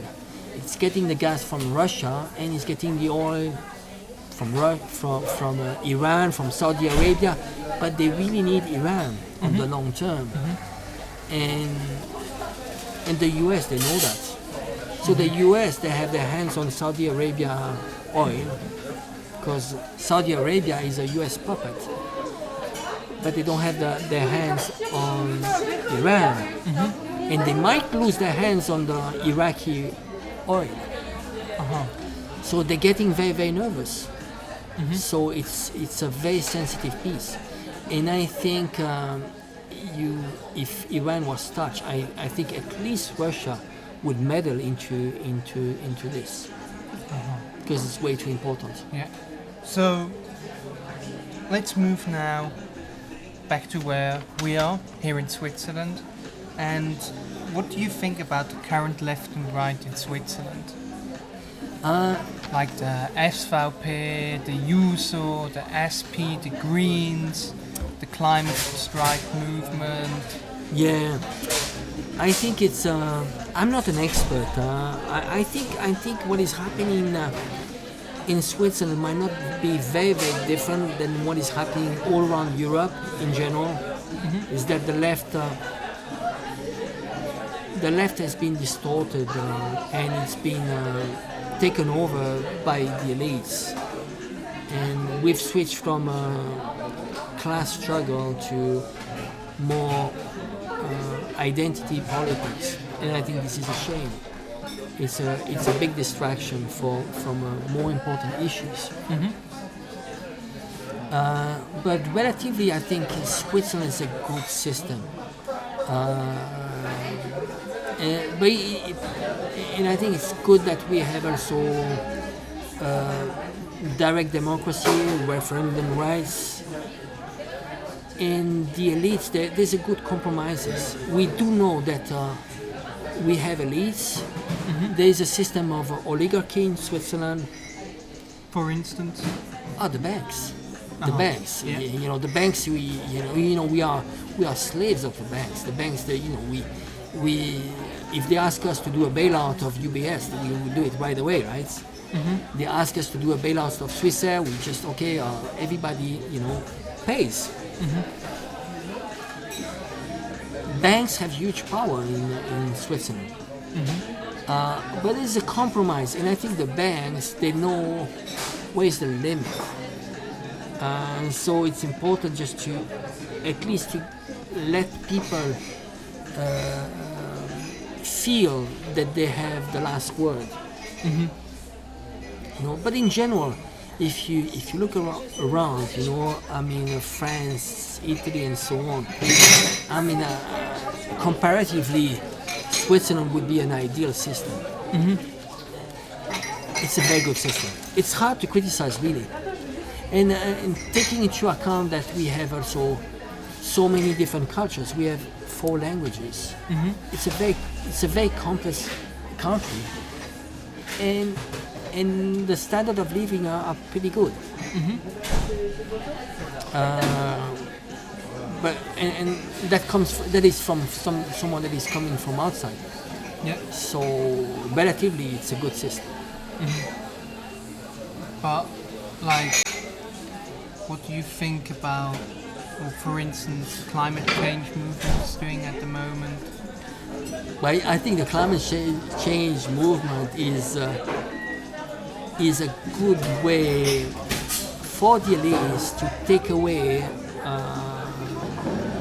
the left votes. I think there's a part of manipulation in the green movement. Definitely, it's a huge manipulation, and it's a good way to divide the left. Well, I've actually been in there, and I've seen the key positions, like where all the management of the organizing and such is actually by the USO and the Social Democratic Party. Yeah. So that's kind of interesting that they got all the key positions, and I think some Greens. I think, don't get me wrong, I think I'm more green than a lot of Greens. I do like the idea of it, right? Yeah, I know. But me too. But it's liking the idea, but the reality is different elements, Here, this movement has been taken over. If you really look at how did it start, this movement? It was Al Gore.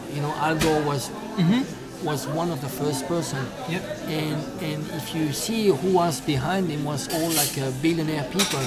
And Al Gore, Behind Al Gore. Al Gore ended up making hundreds of millions of dollars out of this movement. And so it was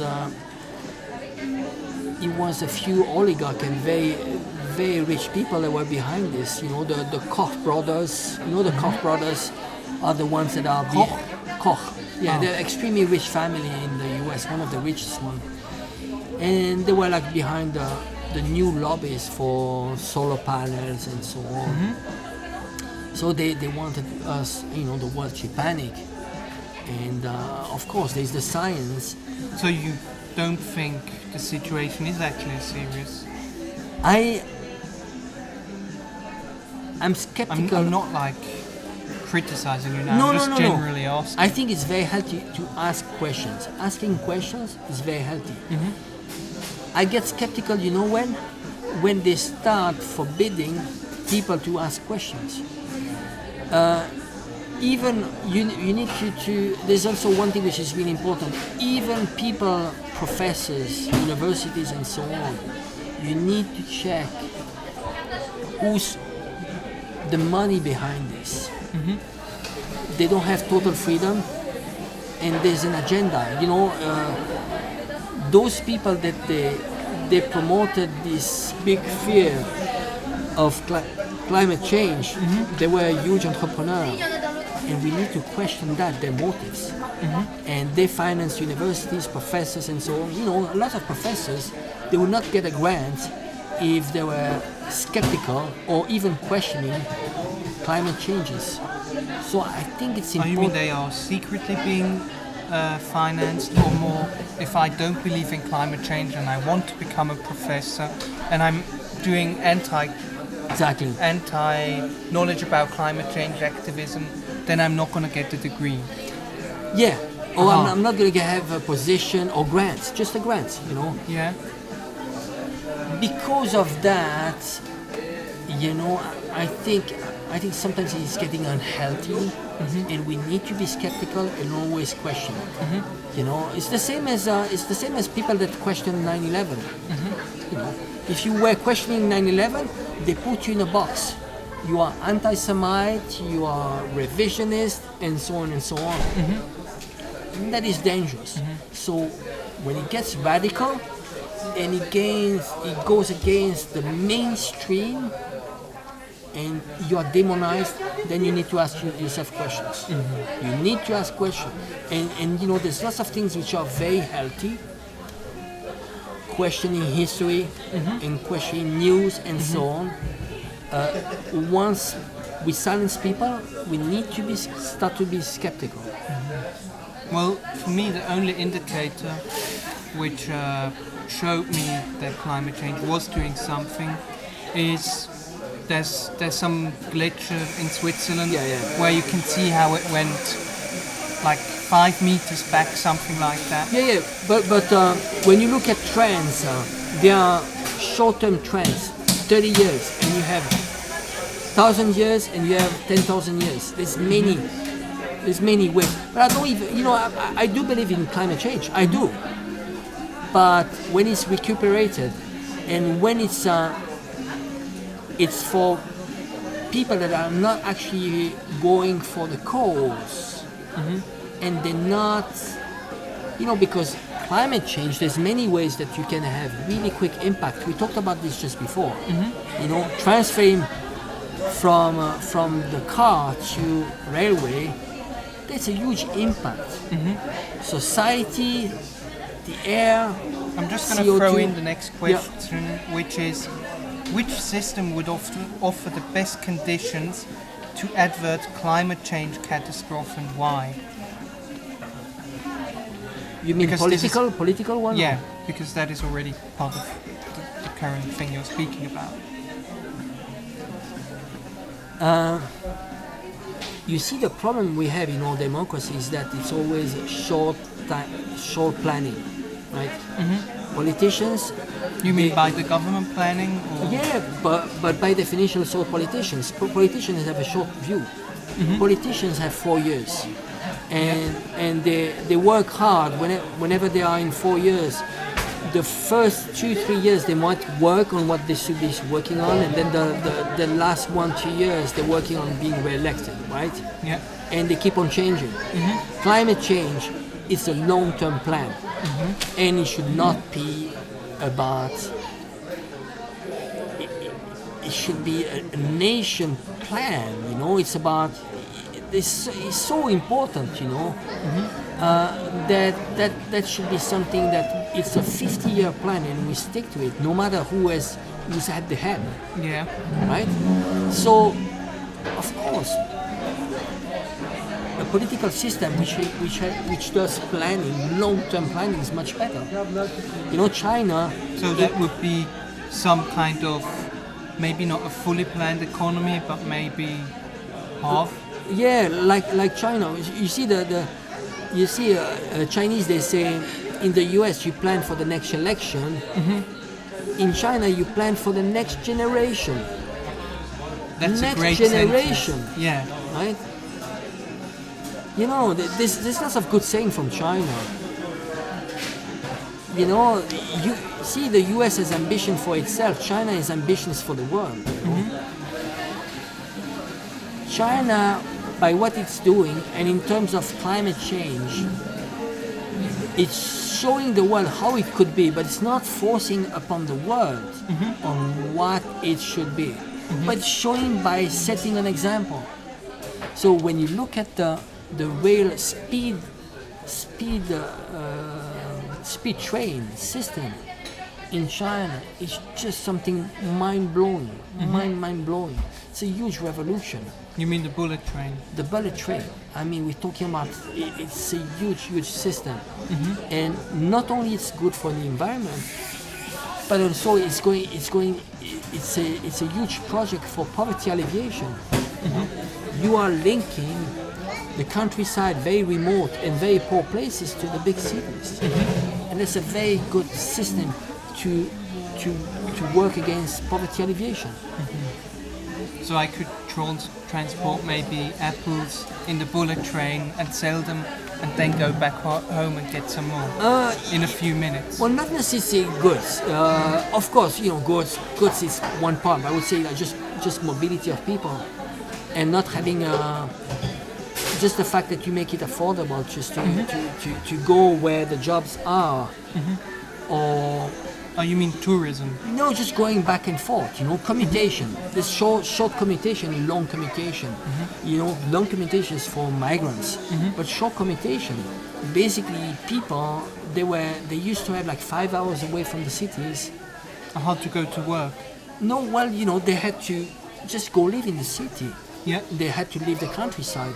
And basically the countryside will stay poor. Now, they're only 45 minutes away, so they stay in their village and they bring back the money they make in the city, and the money stays there, and they start creating an economy. Yeah. And then you level up.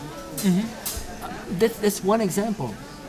But in general, it's proven whenever it's not to make people rich and there's going to be infrastructure. China is different. You build infrastructure and it's going to bring prosperity. You see the difference? In the US, it's different. If we have money, prosperity, then maybe we are going to build up infrastructure. No, China is planning differently. Yeah. We are going to plan, we are going to put infrastructure. Infrastructure are going to build up, to bring prosperity. Okay. So we have a few more questions left. Were you able to express your opinions in the following countries: China, Russia, Iran, and North Korea? When I was there, you mean? Yeah. North Korea, was short. It was 10 days. You just have to watch. There isn't much to do. It's just you watch, and we're being very passive when being there. It's not open. So it's very hard to have a full opinion. It's like watching a movie. You don't experience deeply. Yeah. Not like living there. Yeah. Then I haven't been to Iran, but I follow a lot of Iran journalists. Read news. It's a democratic system. I think people can express their opinion. I think what is dangerous now in places like this are social media. Because when you look at the last color revolution, they were all run through the social media, and it's very manipulative. So this is why they're very wary of social media, and they're very careful. Yeah. Same as in China and Russia. So they're trying to monitor that because it's a tool for manipulation. I'm just looking. Yeah. Everything's still okay. Okay. What about Russia? I've been 2 times in Russia. I have the impression that it's a free, it's a free society. I watch RT. Many times I see people free to criticize Putin. I do. I think you can. There's no problem. You can criticize, no problem, the system. I think what the Russians and also China don't want is whatever goes against sovereignty and national interest. So just Western hatred, basically. What we are always doing. No, you can hate Putin. You can. You can say Putin is a pig in Russia. You have no problem. Oh, you have no problem. I mean, why? I don't think that there's a problem, but I think whenever it touches national sovereignty, I mean, if you are financed by the West to say Putin is a pig, then no. You see what I mean? Yeah. By the way, Putin is my hero. So since we are on camera, Putin is you know, I will tell you my heroes. There are people just amazing. I mean, just they had a great contribution, and a lot of people might not agree, but you know, like Chavez, Putin, Gaddafi, Xi Jinping. But I mean, they all done some bad things. Like Putin does, I think, discriminate against LGBT, as far as I know, according to Western media. His position, well, you know, I've watched the interviews of Putin. You know, I've watched the interviews with Oliver Stones. All the, you know, in the interviews, he says, well, you know, and I agree with him. He says, well, you know, why should I be for the marriage? You know, Of gays. yeah, but then there's an interesting thing. If we were to question gays now in Switzerland, how many would want to be married? How many? Percentage-wise. What do you mean? Is it a big issue for gays to be married? I think it's about adoption mostly, but It's related to not adoption, sure. but not to marriage.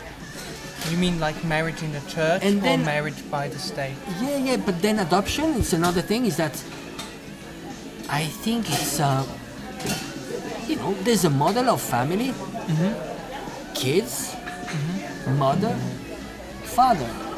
And that's what Putin is saying. Well, you know, I'm traditional. Okay, I believe that a family is mother, father. That's it. Being gay,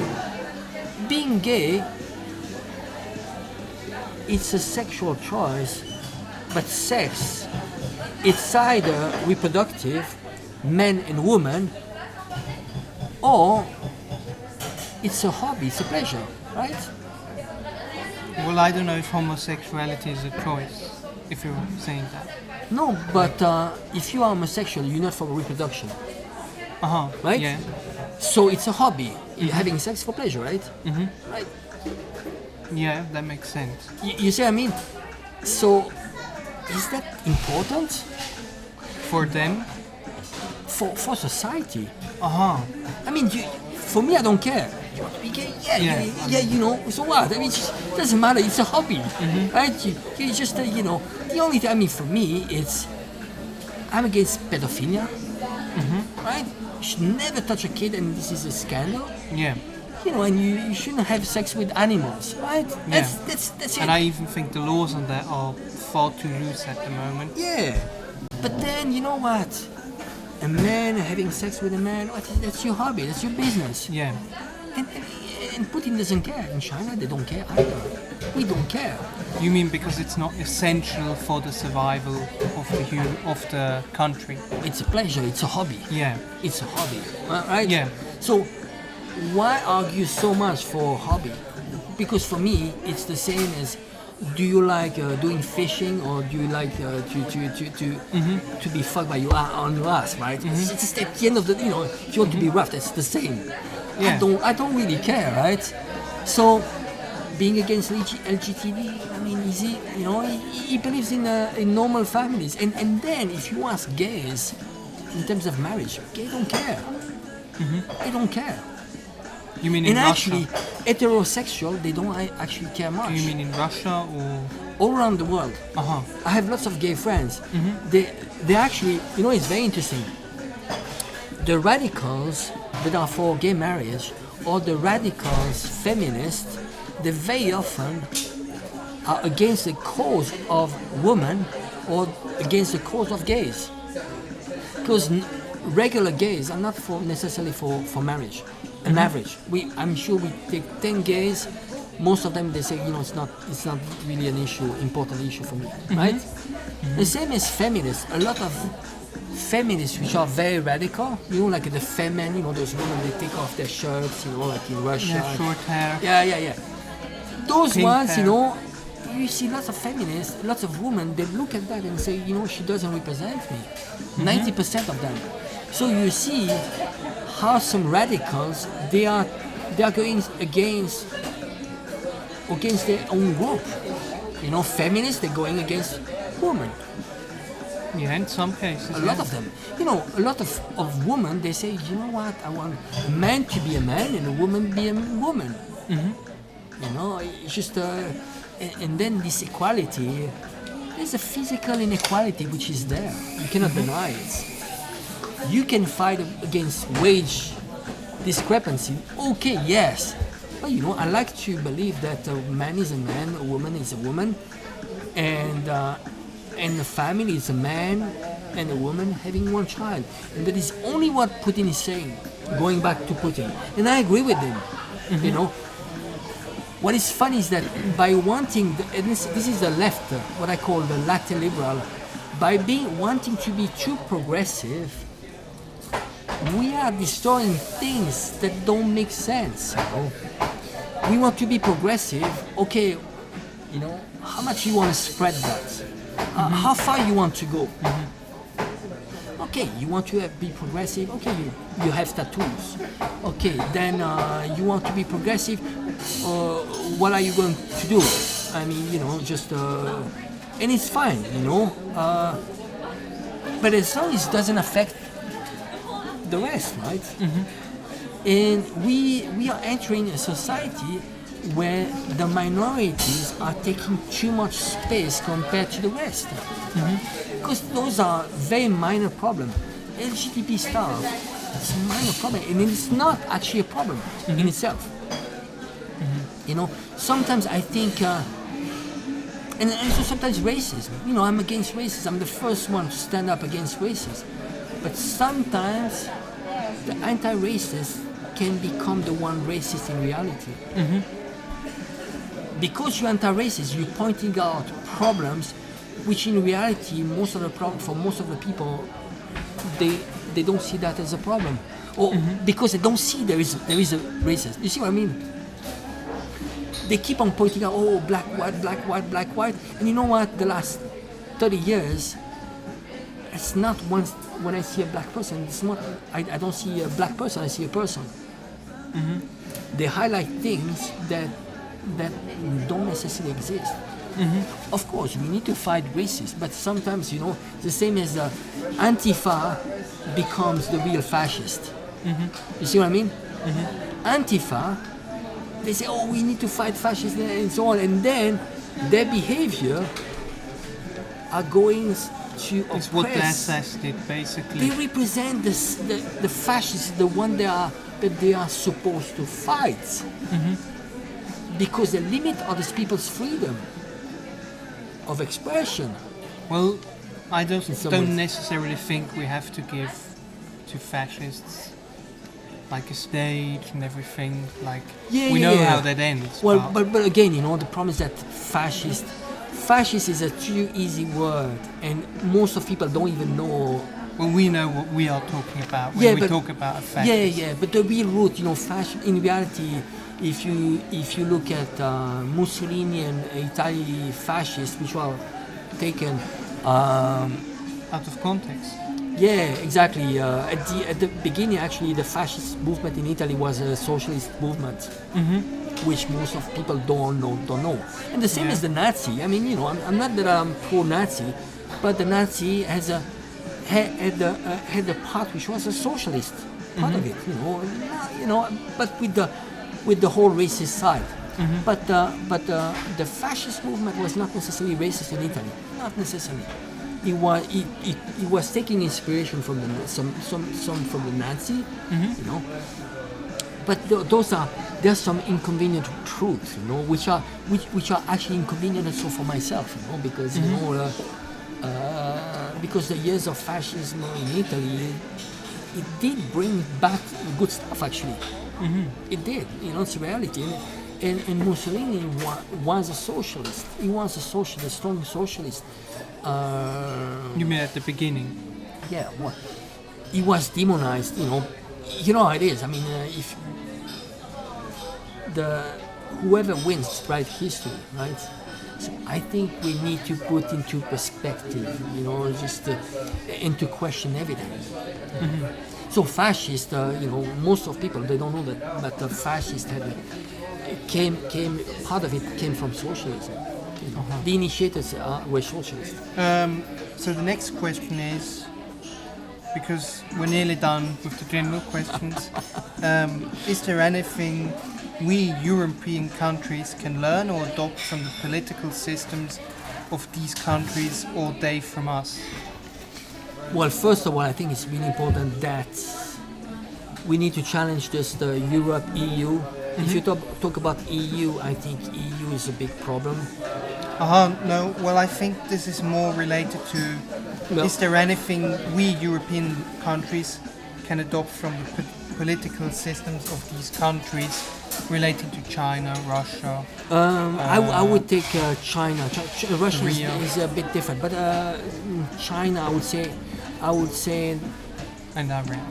Planification would be a good thing, at least Planification? and at least What do you mean by that? Planification is making a plan. Let's say your long-term plans. Yeah. I'm talking about infrastructure projects. There are things we can do, and much longer term. But I would say what could be interesting would be meritocracy. I think politicians. I think nowadays everybody becomes a politician.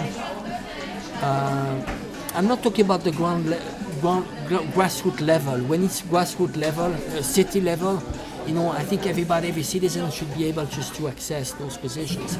But when I'm talking about the country level, when you see a person like Trump with no experience in politics, he gets to the head of the state, there is a problem. So you mean like a meritocracy would be good for Switzerland? We Or more relating to the US? No, but I mean, at least I'm not talking about copying Chinese system, no.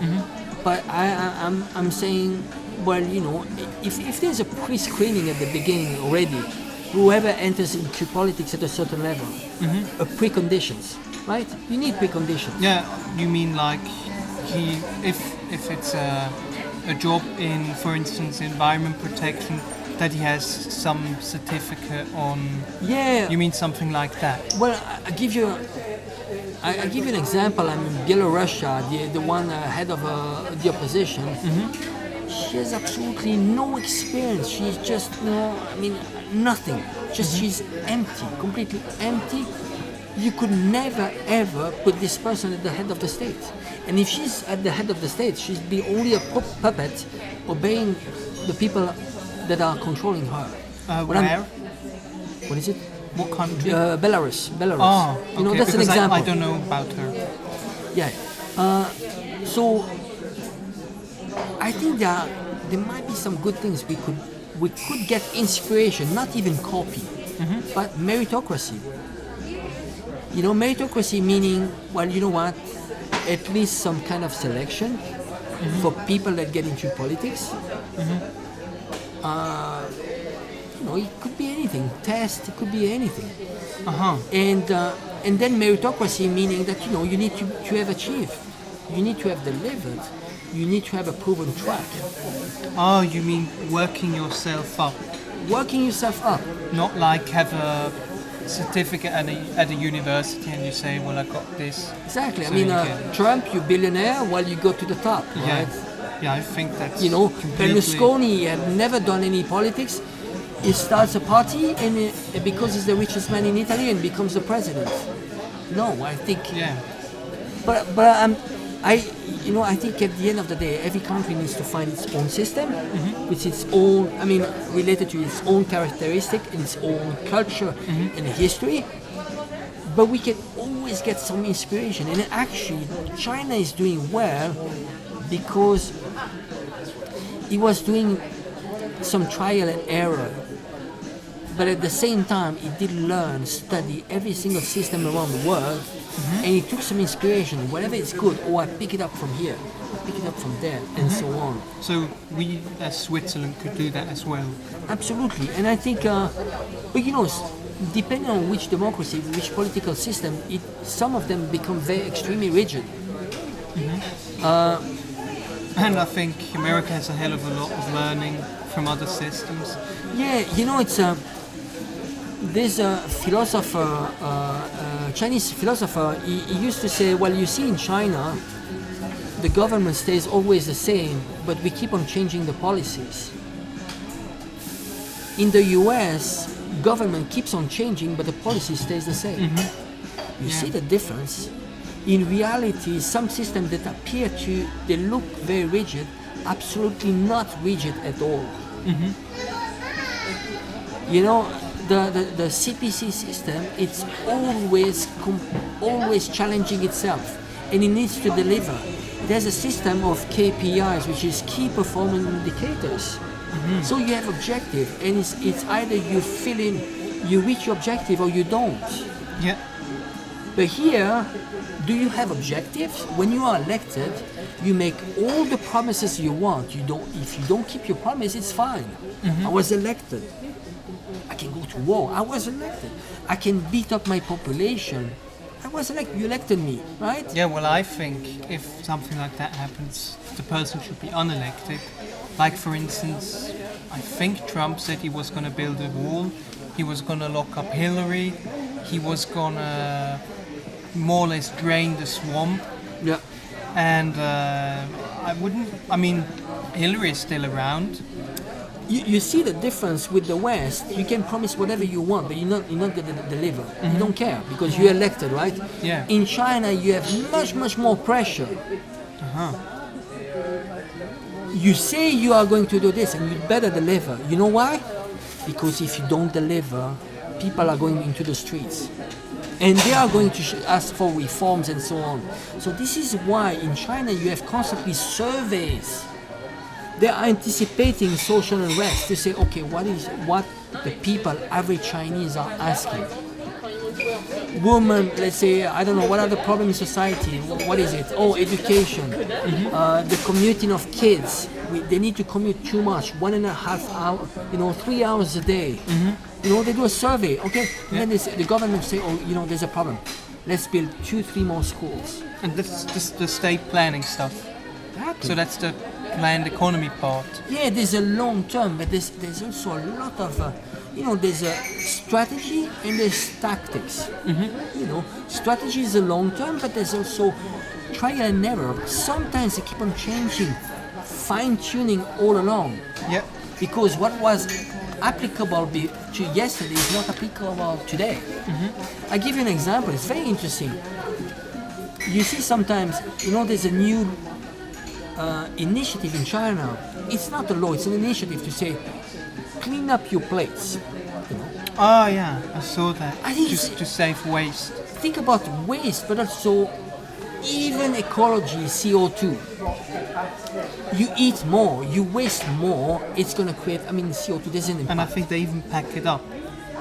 Actually, SRF did make a video about it, and that was like the one time where they didn't demonize China for something. You see, the one that when they want to demonize this, they would say, China is starving, there's not enough food, and so on, which is like all BS, bullshit, right? In reality, it's extremely smart. Think about it. 1.4 billion, and there is waste like everywhere, but they work in team as a society. 1.4 billion people overnight they say, you know what, let's be more conscious, and they look at each other. Okay, let's eat one dish less. Let's say, let's order one dish less. It's not about. You mean eat one dish less and then be hungry at night? No. One dish less. No, because then order more when you are hungry. Exactly. What happens is that usually they order 10 dishes and there's always waste. And then what they do is like, let's order 9 dishes. If you are hungry, we order some more, right? Okay. So you more have because I don't really know Chinese culture, you more have like a table where you're sharing dishes, where you take things, yeah, instead of ordering like a meal. Yeah. Do you in China not as often order like a meal? Yeah, usually you share dishes. So aggregate combined. Yeah. They might be more sensitive to say, you know what? Let's work as a team, as a society, because it's about being a society. And consciously or unconsciously, they might just order a little bit less, because there's always waste. It's a reality. Yeah. So now imagine 1.4 billion people, overnight there's 10% less consumption waste, right? Imagine the impact.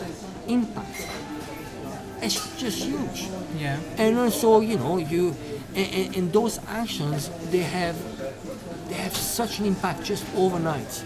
I give you an example. Overnight in China, they said, from now on, you are going to pay for your plastic bag. Overnight. So it cut. I don't know what's. We have that in Switzerland actually. Yeah, but that's only recent. In China, it's been over 10 years. Okay. So overnight, in a country of 1.4 billion people, they say you have to pay for your bag.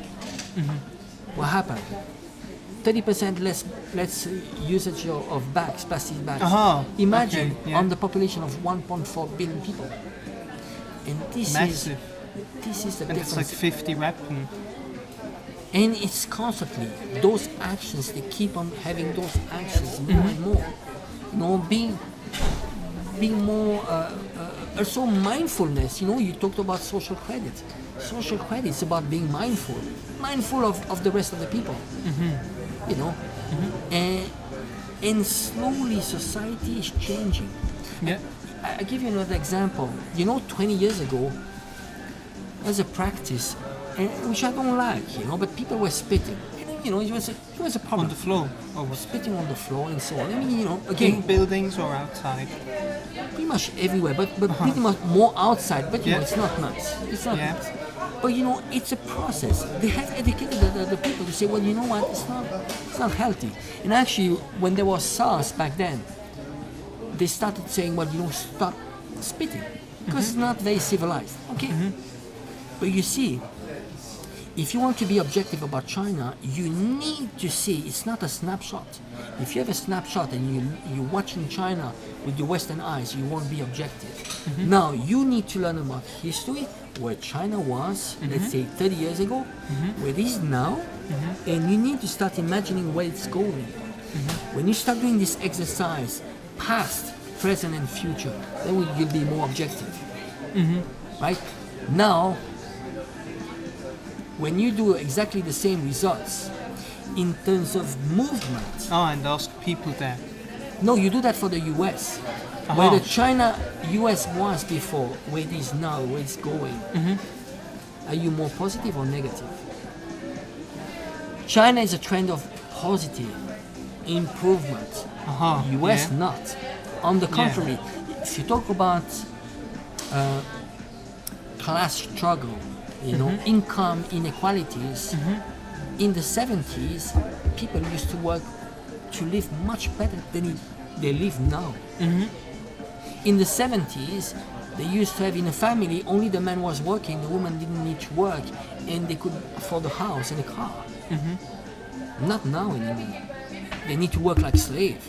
And overnight they can lose their home. China, 40 years ago, and now there's 700 million people that were lifted out of poverty. Wow. This year, poverty is at zero in China. This year, that's the milestone. They made it? They made it to zero? Zero. But I thought they were nearly, and then COVID came. No, it's this they year. They are at zero now. If is it 10,000? Is it 100,000? Because they had 6,000 people left, and now it's to zero. It's to zero. Completely. They might, you need to take in terms of proportion. Even if there are 6,000, there are isolated cases, but this is zero. So, look at where it was, where it is, and where it's going. Yeah. And you can dream about where it's going, right?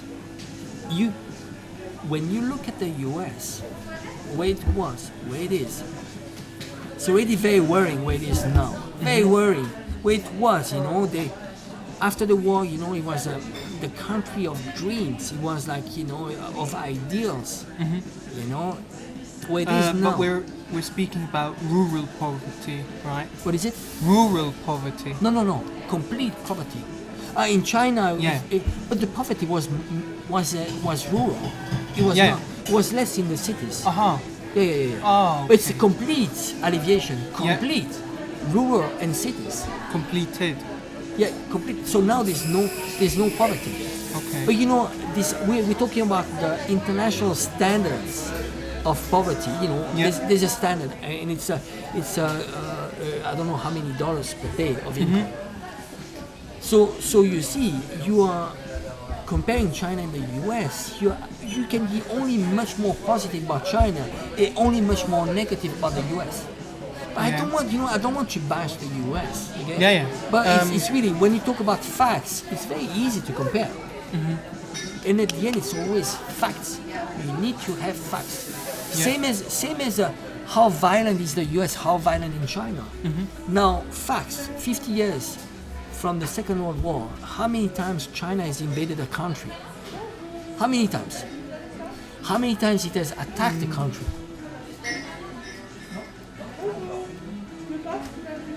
Did they attack South Korea together with North Korea? No, zero. He came in to bring assistance, but I'm talking about attacking. It had only a few clashes, border clashes with Vietnam and with India. Ah, yes. That's all. Just border clashes, but we're not talking about the war. Now, talk about the US. There's a list of 100 countries. I think 700 wars in total or something. So, who is the one dangerous? Well, definitely the Yeah. US. When people are talking about, And I mean, with North Korea, it's the same. What country have they invaded? no, but when you talk about fascist state, facts. There's 2.5 million incarcerated population in the US. If you take per capita, it's 5 times more prisoners, incarcerated people than in China. So now I'm asking, who is the fascist police prison state? It's not China.